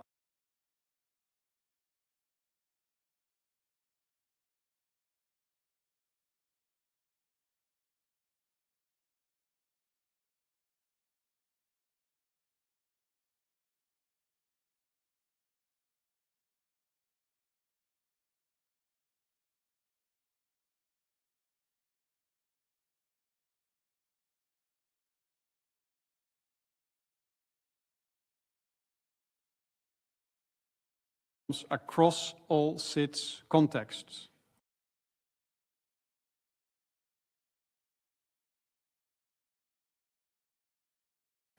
In this regard, OHRLS supports implementation by advocating for the special circumstances of these countries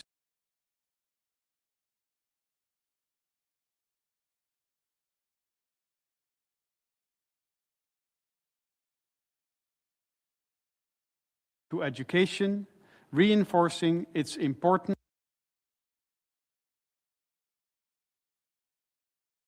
as a key pillar of sustainable development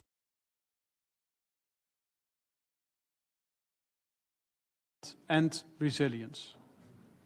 With this in mind, today's discussions this morning will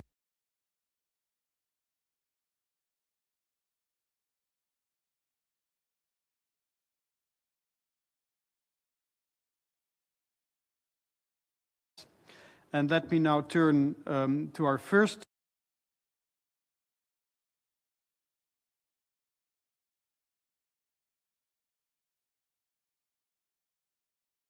round of questions and remind all speakers to kindly limit their responses to 3 minutes maximum.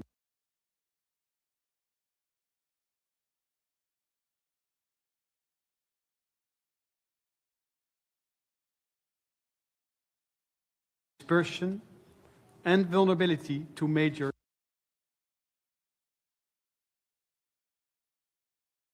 shocks. And here the question is to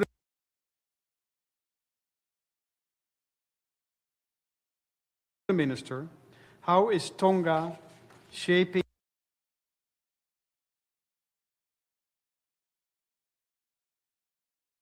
a more resilient education system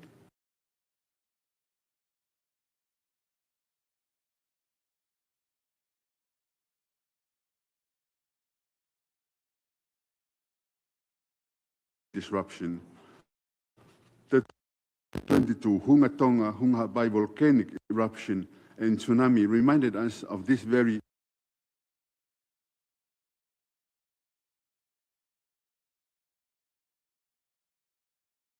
clearly. It affected 66% of students nationally and damaged or destroyed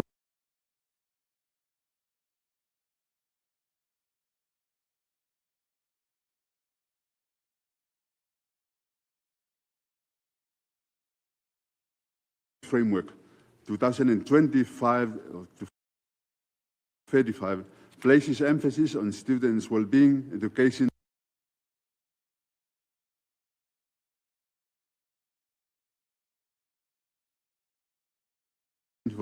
resilience, and sustainable development.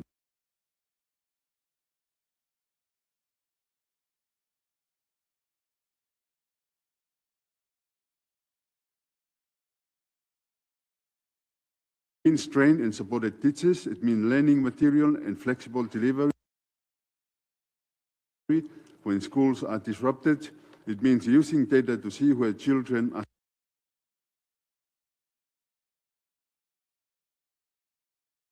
struggling, and it means recognizing the families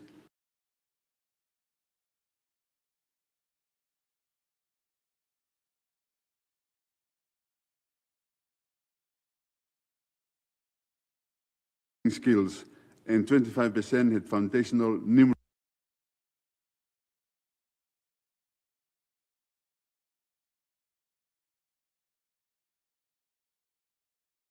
skills with differences by gender, location, wealth, language, and island group.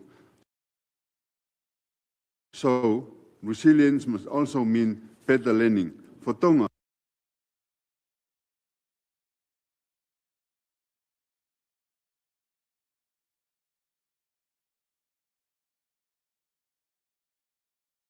reform within a broader digital transformation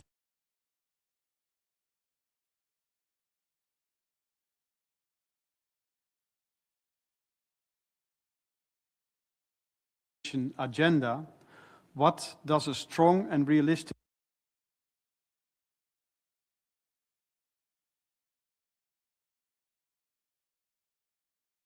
model of system-wide transformation look like?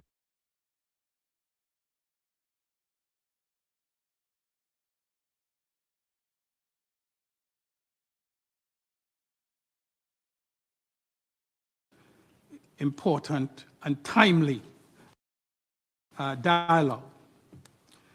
Too often, global conversations focus on large-scale systems. But small island developing states like Antigua and Barbuda are not peripheral. We are practical leaders. You see, our realities, small populations, geographic dispersion, climate vulnerability, and limited resources force us to innovate with clarity and purpose. The challenges of access, resilience,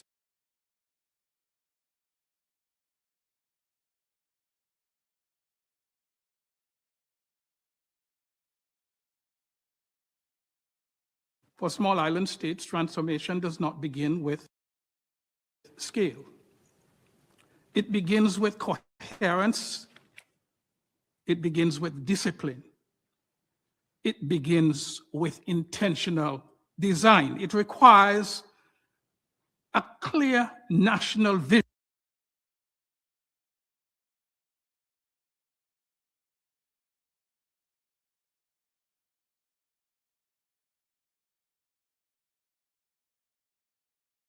Digital transformation is not a standalone goal, but an enabler of education reform, workforce readiness, and national resilience. This model is designed by a few key principles.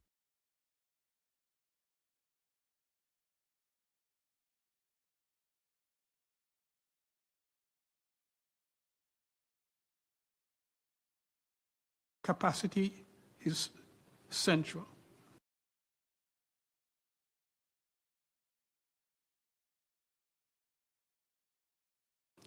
Technology alone does not transform systems.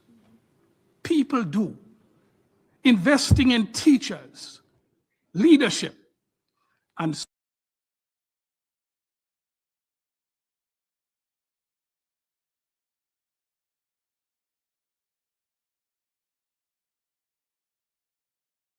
about access. It ensures continuity, equity, and resilience. And fourth, institutional coherence. Streamlined, coordinated systems reduce duplication and better align education with national priorities. And finally, partnerships.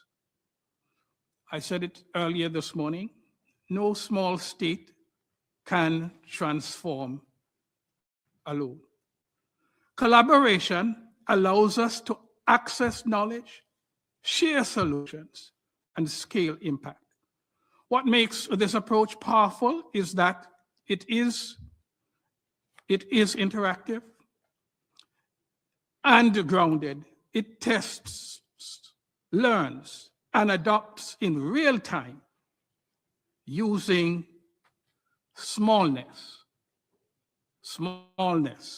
as an advantage. Antigua and Barbuda offers a compelling blueprint, transformation driven not by size, but by clarity, coherence, and disciplined use of every resource. All right, thank you very much, Mr. Director. And I would now like to invite Ms. Ashaki Goodwin, who's the Director of Government Affairs of the Publics Foundation. To you, Ms. Ashaki Goodwin, you've worked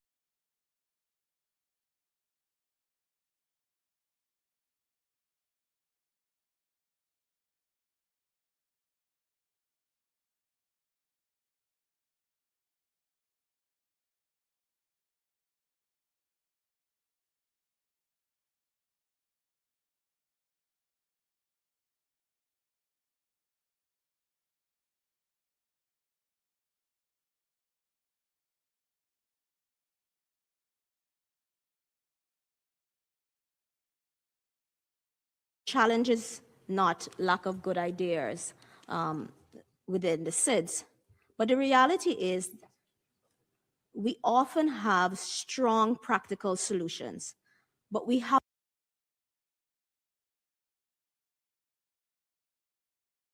a challenge with moving from idea to implementation. And of course, the first barrier is capacity. In many of our SIDS countries, the small team in ministries, departments, institutions that must manage policy, manage projects, plus reporting to partners and responding to daily crisis. That raises a number of issues. The second, of course, is financing. Too often, the support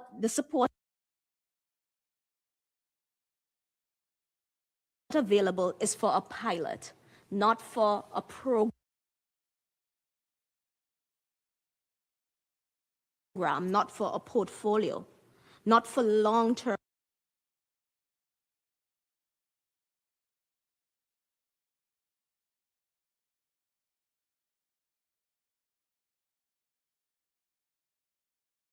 In SIDS require more than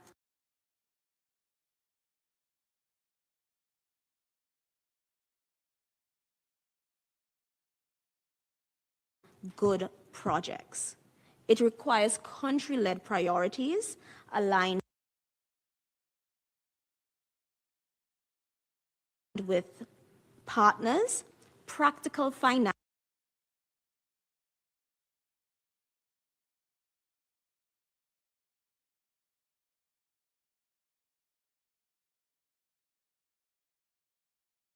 I'd like to ask each of you to incorporate any conclusion.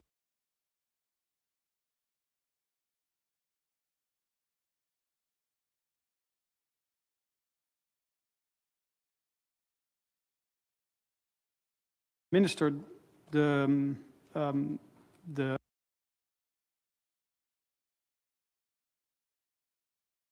Abbas for SIDS calls for action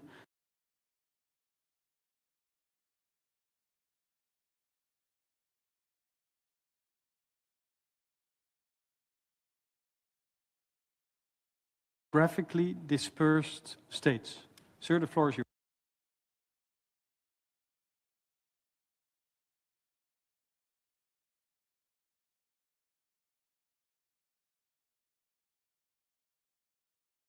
Are not simply smaller versions of a larger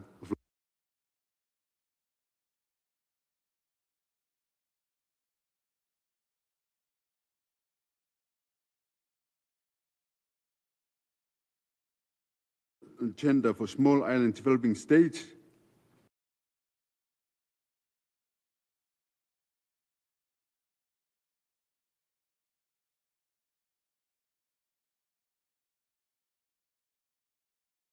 And for international support that is better tailored to the realities of island states. For education, that means three things. First, we must invest in teachers.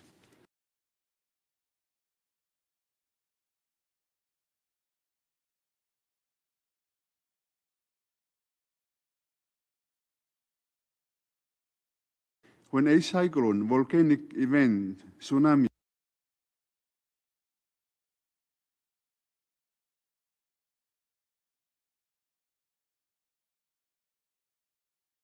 pandemic, or other shock interrupts schooling,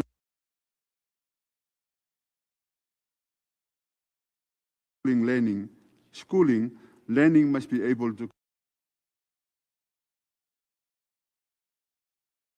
continue. That requires flexible learning,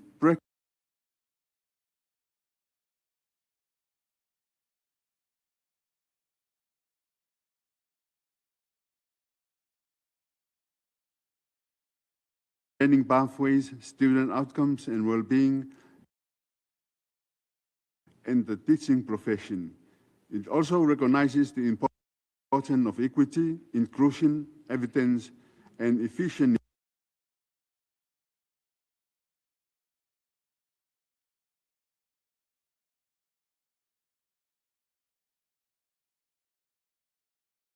children wherever they live. That is what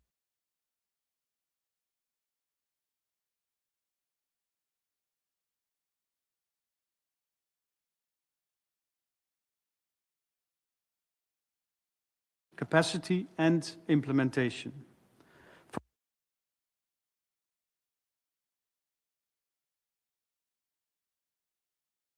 From your country's perspective, what should that mean in practical terms for education systems across the Caribbean?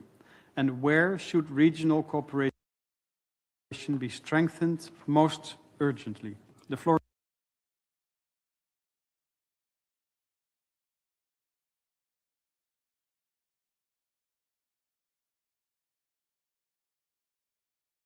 Education systems must mean that learning continues before, during, and after disruption, whether from hurricanes or economic shocks.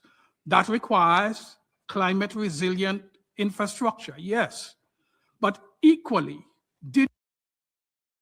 digital continuity, connected schools,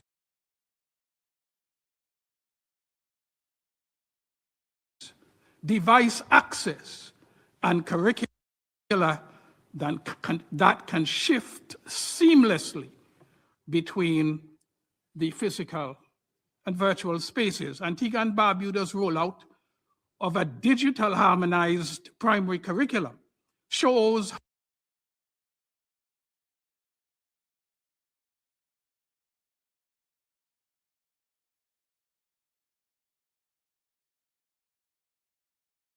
with the skills to use technology, apply AI responsibly, and support social and emotional learning so that students are adaptable, not just academically prepared.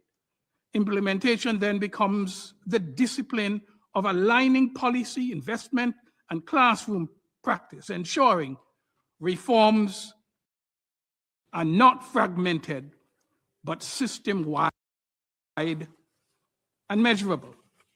Where then should regional cooperation be strengthened most?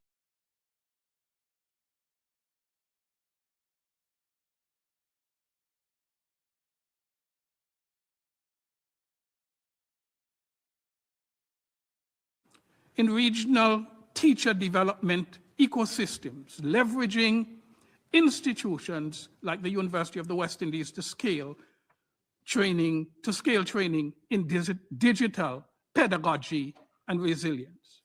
And third, in data and innovation platforms such as SID's Center of Excellence to rapidly test, adapt, and scale what works. In essence, the Caribbean must act less as a collection of small systems and more as a concentrated learning ecosystem where resilience is shared, capacity is pooled, and implementation is collective.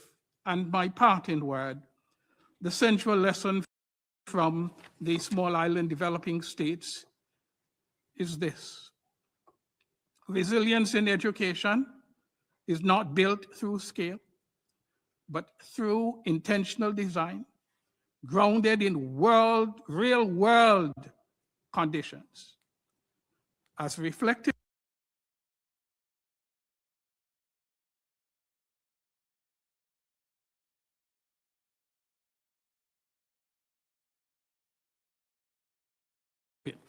Thank you. Thank you very much, Director. And with that, I would now like to turn to our last and third speaker, Ms. Ashaki Goodwin.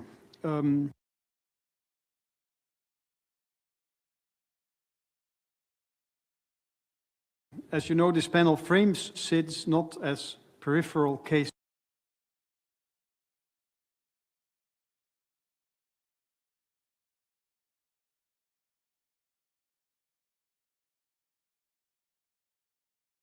Thank you, moderator. I think this is an important point because SIDS should not only be viewed through the lens of vulnerability. Yes, they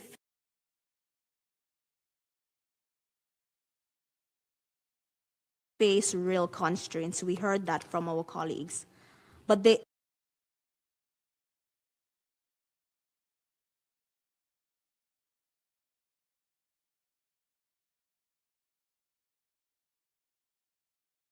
pilot projects or one-off interventions. They do not always move into national systems. And that is where the SID Center of Excellence can be very useful. The center can help bring together the three things that are often disconnected: government priorities, partner expertise, and financing.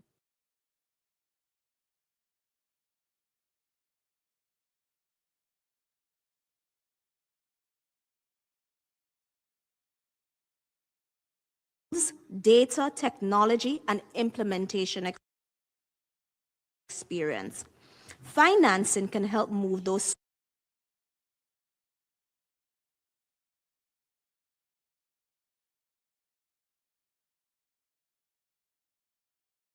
solutions beyond small pilots and into delivery at scale.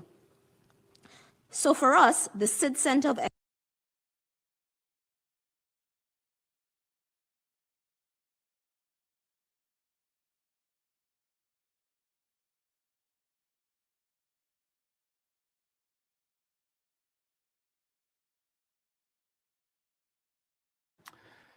Number one, SIDS demonstrate that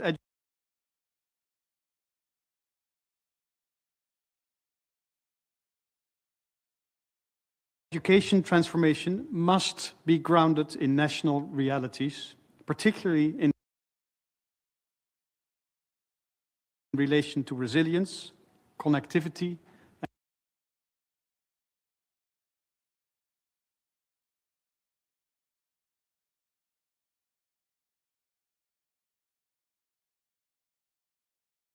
context.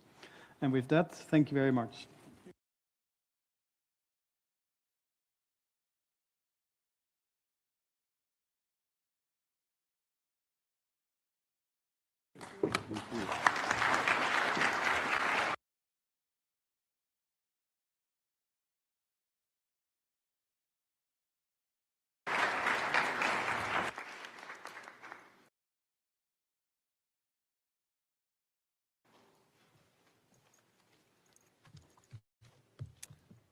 Moderator, panelists, thank you. We now focus on interoperability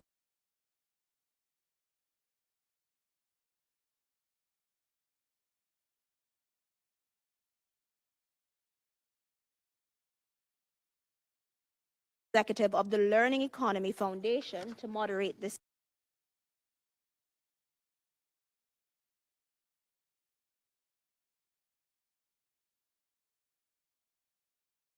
session. Joining him on the panel will be Kyle Winters, Initiatives and Communities Lead, Advanced Manufacturing and Value Chains at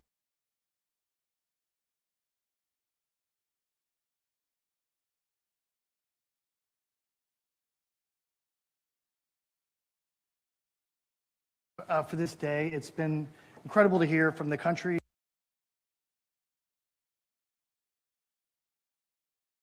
and as we begin to unpack what it means for education to be infrastructure, this is a really exciting panel, I think, because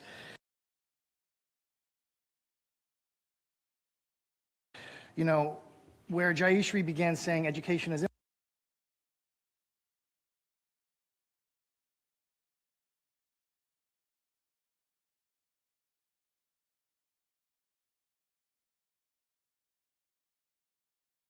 the job, at WGU really, I'm on the ground having actually built the learner records and the wallets.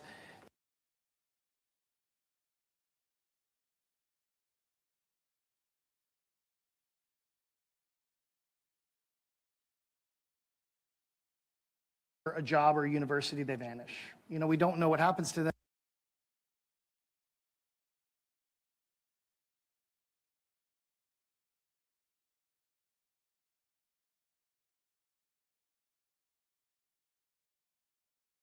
Ecosystem data.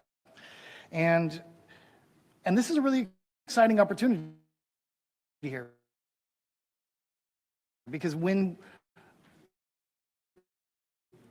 we believe is if we can put a lifelong learning passport into the hands of and then navigate to opportunities both with learning and work. And that's where things change. And so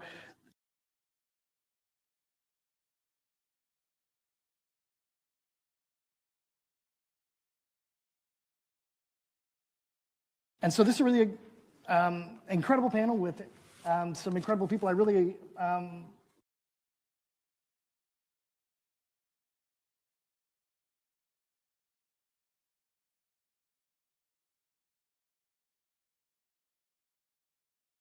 in the past issue and now is this increase from about 70 to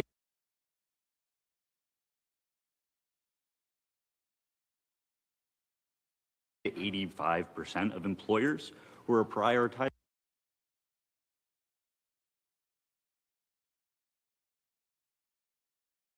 the upskilling and reskilling and the financing of that of their own employee base, particularly around emerging tech and AI-based.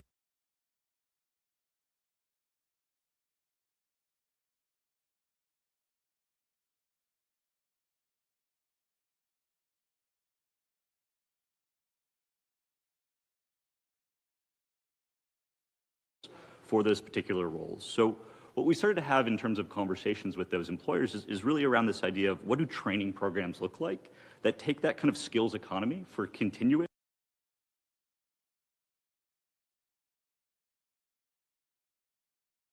job embedded, as well as accessible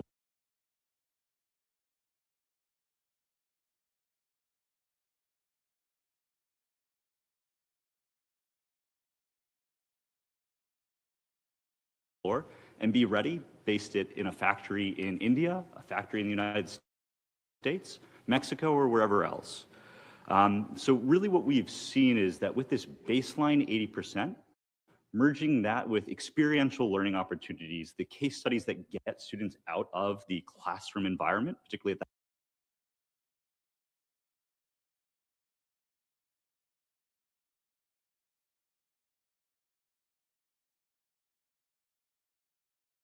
by the validation from industry on the skill sets that they're looking for. So it's no longer just a certificate in the hands of an individual, a student, an employee, but really a proof point to an employer that this individual is ready to go on and take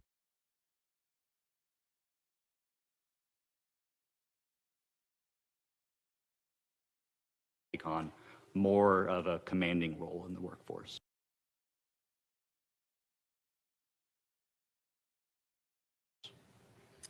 Yeah, you know, it's quite interesting. These shifts are happening all over the world.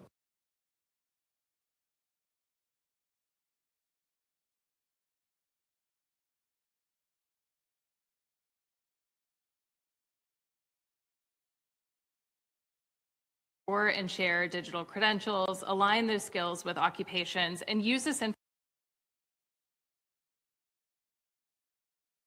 information to help with better career pathway navigation and with better connection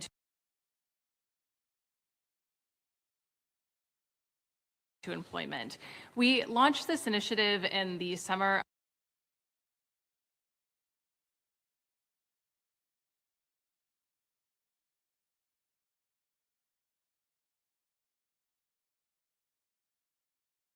areas where we're still learning though. And one of them is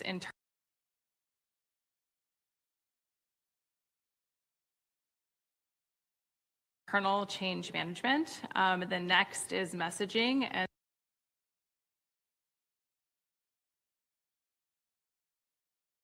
and then also just in broader engagement. When we launched the WG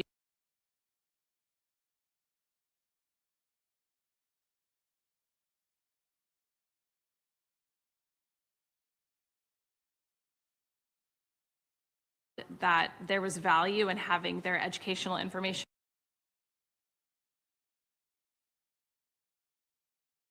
and employment information in one place. We also learned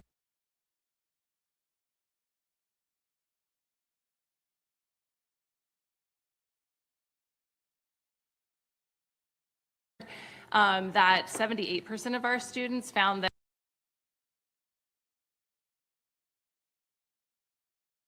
seeing their gaps between their missing skills and their match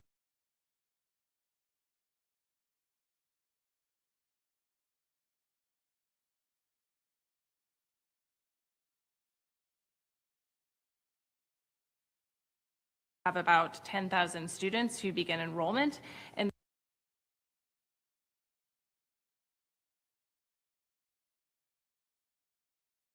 they are introduced to the Achievement Wallet. Today we have over 118,000 students who've identified over 1.5 million skills.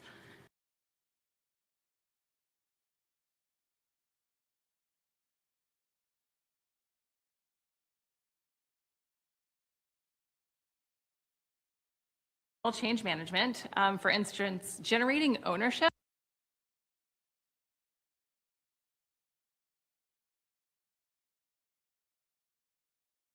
among our own student-facing staff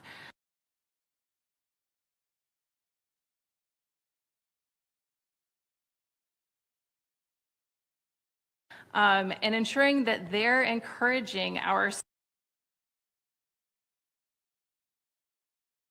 students to use the Achievement Wallet in different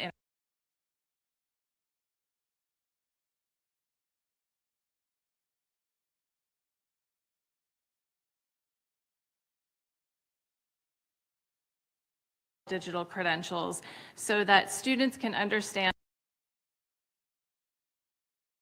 their skills and their credentials and competencies as they are earning them toward the path of earning that degree. And I think lastly, to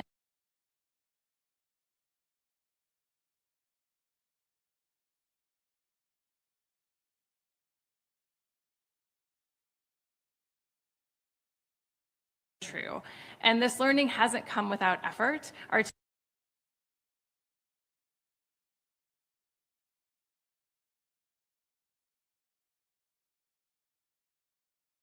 team built a mock applicant tracking system.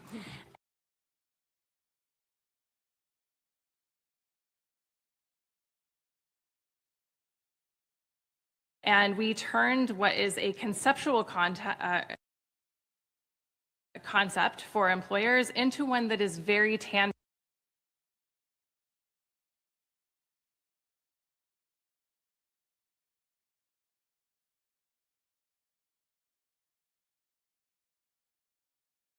to accelerate adoption of these initiatives, we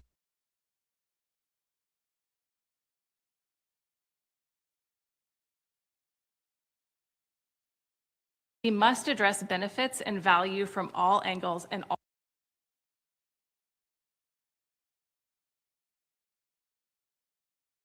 all partners. No, that's incredibly fascinating. You know,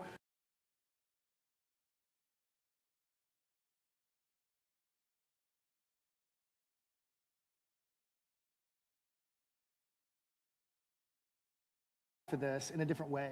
You know, through the years we've been building, and sometimes when we build because we know it should be, but we don't.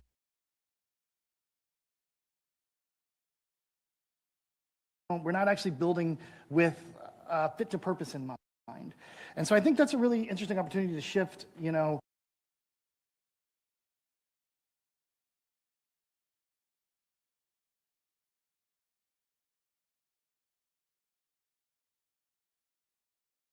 or what are you learning? Thank you, Chris. It's been an honor to work with Kim and the WGU, the entire system of WGU. Yes, and yes, yes, it has.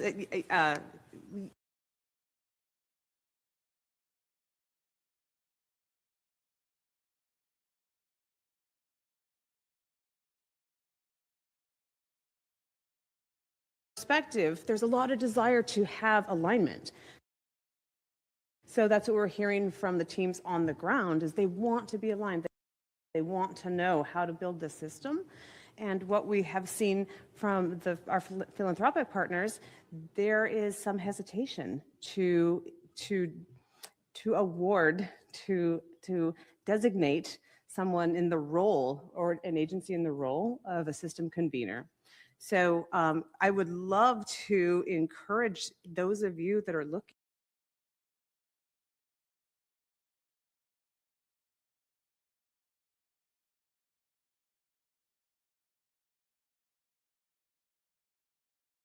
front, and I think it might be, Kim is nodding her head, I think that it might be, it would have been helpful, I think, in the design phase for what we have been working on in hindsight. I think we should have probably designated a coordinating body.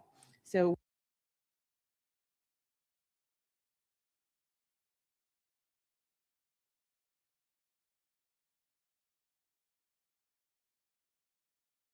and, you know, I will also put this out there, you know, in the United States, it's really hard because we have legacy systems, we have states, we have, you know, so many layers between deploying this type of technology and actually getting it to scale. But I want to encourage this room, you know, it's an exciting moment in our space. We've been building this for many, many years, and we do it in different places around the world, but mostly in the United States.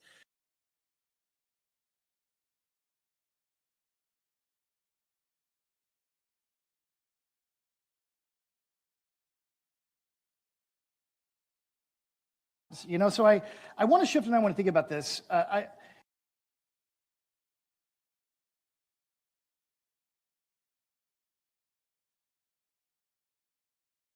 You know, if we were to fast forward into the future, and the worlds that each of us have been building, if it were to come to pass, what's the world? What does it look like?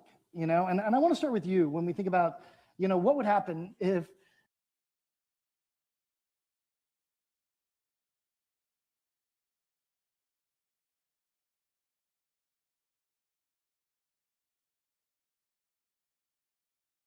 students to families that these jobs in manufacturing and value chains, right? One job in manufacturing creates 2 to 3 additional jobs across that value chain. We can show to them that there's economic mobility and prosperity in that. It really becomes enablement of the student to make that choice. And for me, that's why I'm doing this. That's what I love to see, right? How can we get the student to say, we know that industry is, you know, mapping out what skills you have for those roles. We know that your parents are changing that perspective on what it means to be in this field. For you, make that informed decision to go on for higher ed opportunities or to go right into the workforce. And in that, for me, in 5 to 10 years, that would be a great kind of outcome. Yeah, let's just continue to. Great.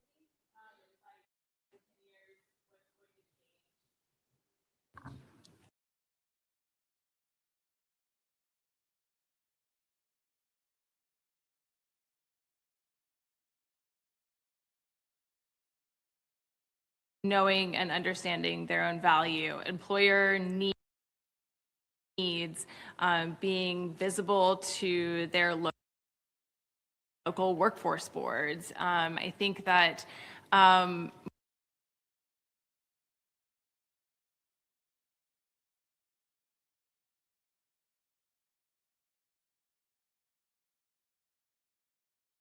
shift in a rapidly changing environment, and that they feel dignity and value in the work that they are pursuing. Yeah, I love that. Dignity is really at the center of this, isn't Yeah, it? it is. And that's something people, and I think we miss it a lot of times. We focus on the technology, but it's actually about empowering the person to know what their skills are, to have agency, and to move out of poverty. You know, the gentleman from Nigeria earlier said something about a graduation from poverty. You know, like I love that power.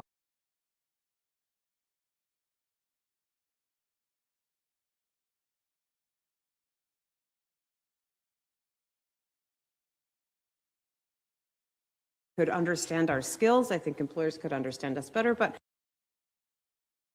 I think it's going to have more of an impact across our lives. I think it's going to have an impact across our lives more broadly, beyond education, beyond employment. I think we will understand ourselves and our coworkers and our employees better. We'll make better decisions in what we want to engage with and how we want to learn. I think if we don't do it well, there's risk. I think these systems can cause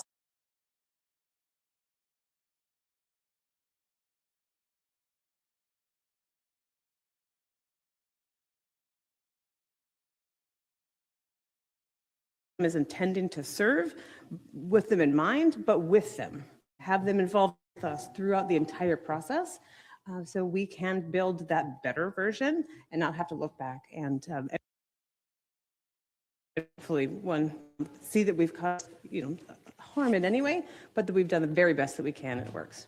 I love that. And, I love to see all the youth that are here today. It really is important to understand that they're the future and that we're building it for them, and we need to have them in the process. And I also think that gets missed quite often. And, I want to answer the question also.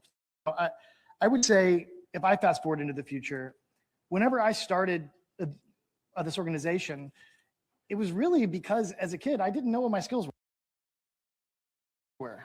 I didn't know that creativity was going to be important for my future, or that critical thinking mattered. I was told to do my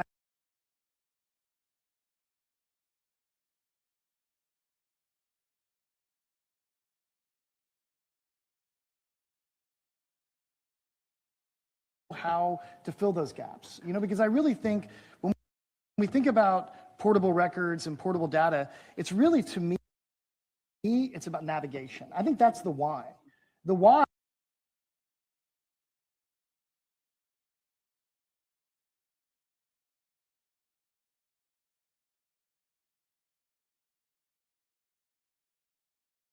as a digital public infrastructure and a digital public good, which is serving, as you said, the people who need to be served and are including them in that design process.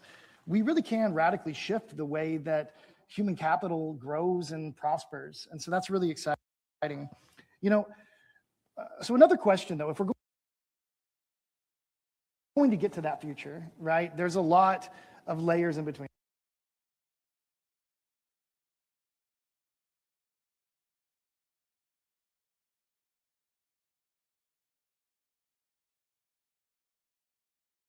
Stopping this from going to scale, and how are you seeing the future when we think about skills-based hiring, we think about learner records for individuals?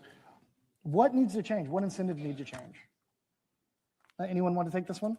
I can jump in. Please. I think this kind of follows what you were saying. The first is just that recognition that the investment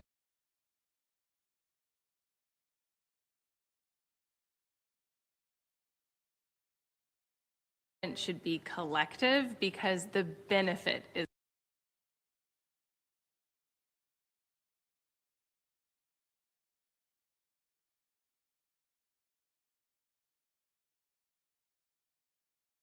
should be privatized or generate profit, aside from maybe ongoing maintenance or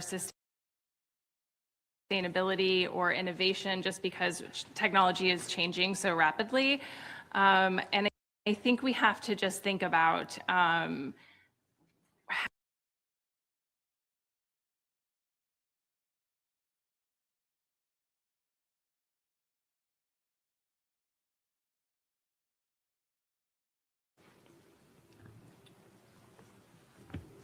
I agree completely, and I'll take it a slightly different. I'll take a slightly different angle on in my response. Incentives, I think, are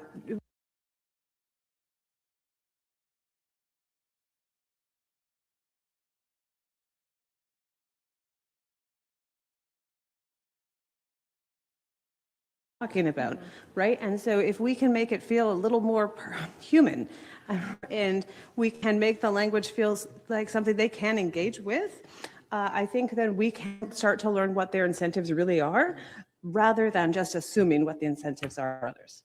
I think that's exactly right. And I want to give you an opportunity as well. Maybe just to jump in also from the industry angle, I think the analogy that I always look to is the combustion engine. To make a combustion engine here in the US or North America more broadly, componentry moves on average 18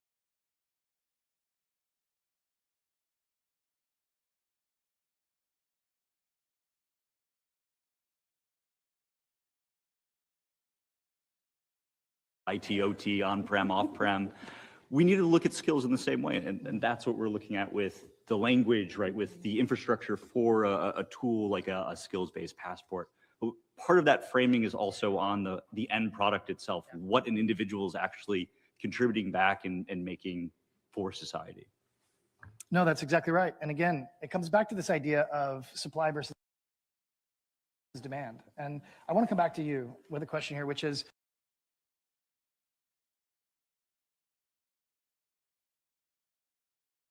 I know your Smart Start USA program, you know, it's a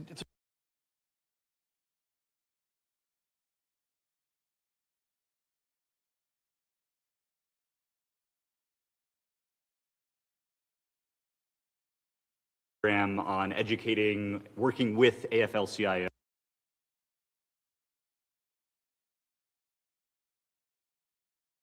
AFT, IAM, like the major labor unions of the US as well as industry.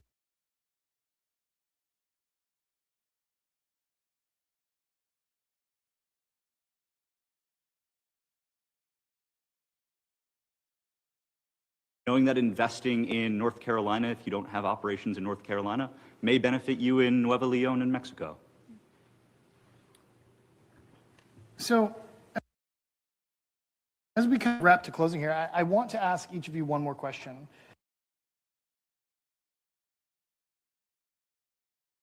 You know, because, you know, for us, it's not just about having conversations.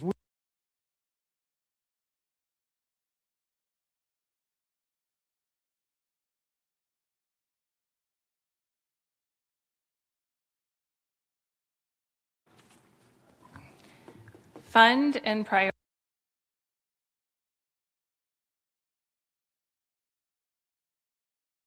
prioritize the unattractive data infrastructure project.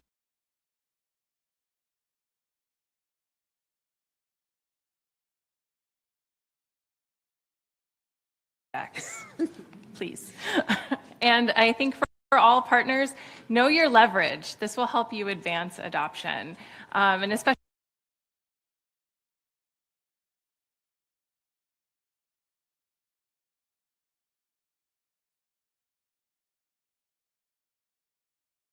to go as you hoped. It's not always going to be shiny and perfect. And that we need to be able to show that so others feel safe to get into the space. They don't want to come in if they think that they have to do everything perfectly. We need to show them. It's hard work and we're doing it together. It's not all going to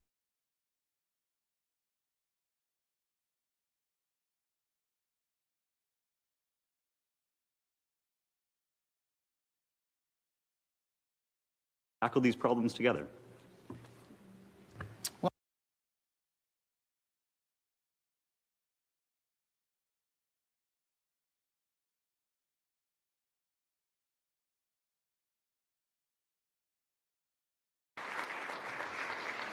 Thank you, Chris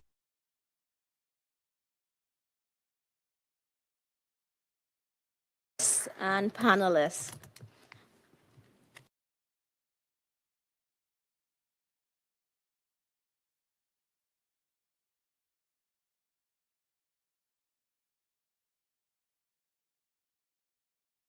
Stakeholders, they are living within the systems we are discussing. They understand where those systems succeed and where they fall short.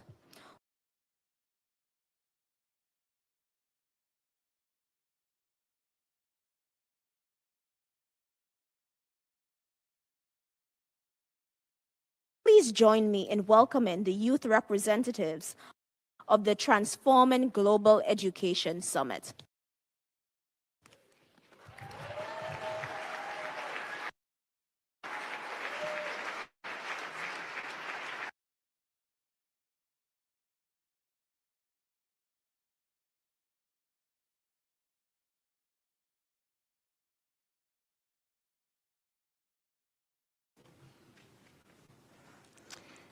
Excellencies, esteemed delegates, friends, we are here today as part of the generation that will live with the decisions made in this room.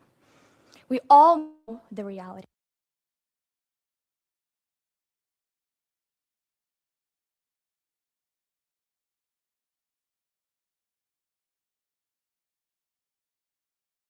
Tools. It is simply because the system is not working for everyone. But that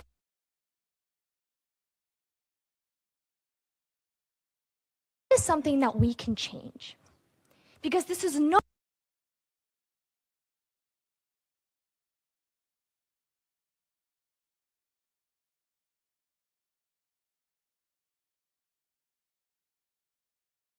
how societies move forward. And for that to work, it has to work for everyone.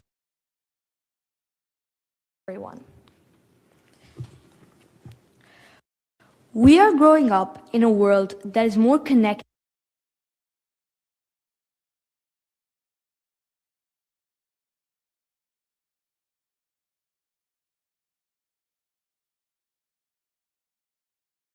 What we have seen here is that the pieces already exist. Governments are ready. Technology is ready. Partnerships are forming.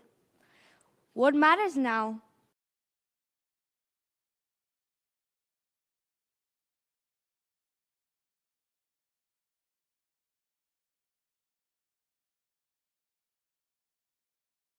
we share this declaration that every child everywhere should have access to learning that prepares them for the future. That education should grow with the world, not fall behind it.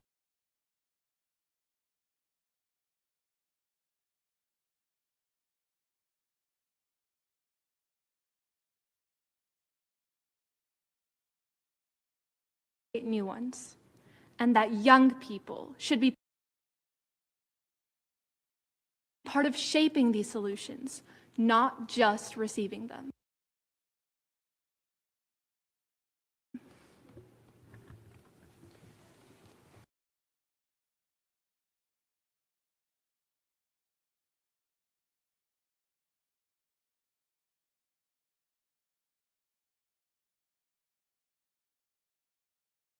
Born for anyone. We believe education should prepare us for the world ahead. Starting now. We believe systems can be improved, and we are a part of that change. We believe progress requires action, not just intention. We stand together today, ready to build the future.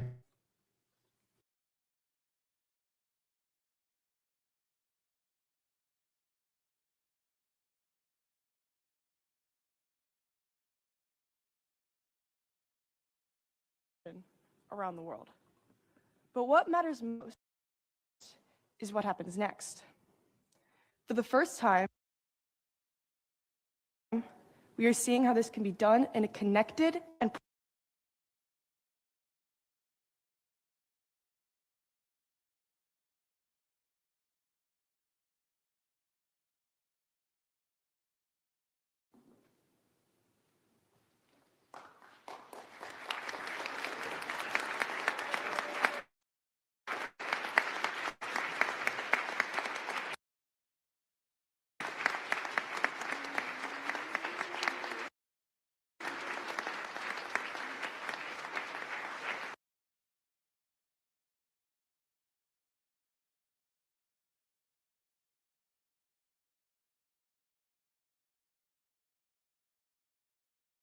break. I invite you to use the opportunity to network, refresh yourselves, and let's resume here. It is now 1:04.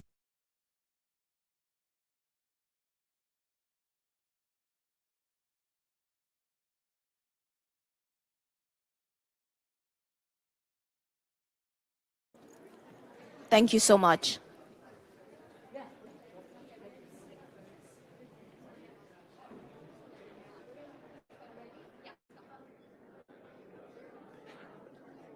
Same spot. Where are you going? Oh, here?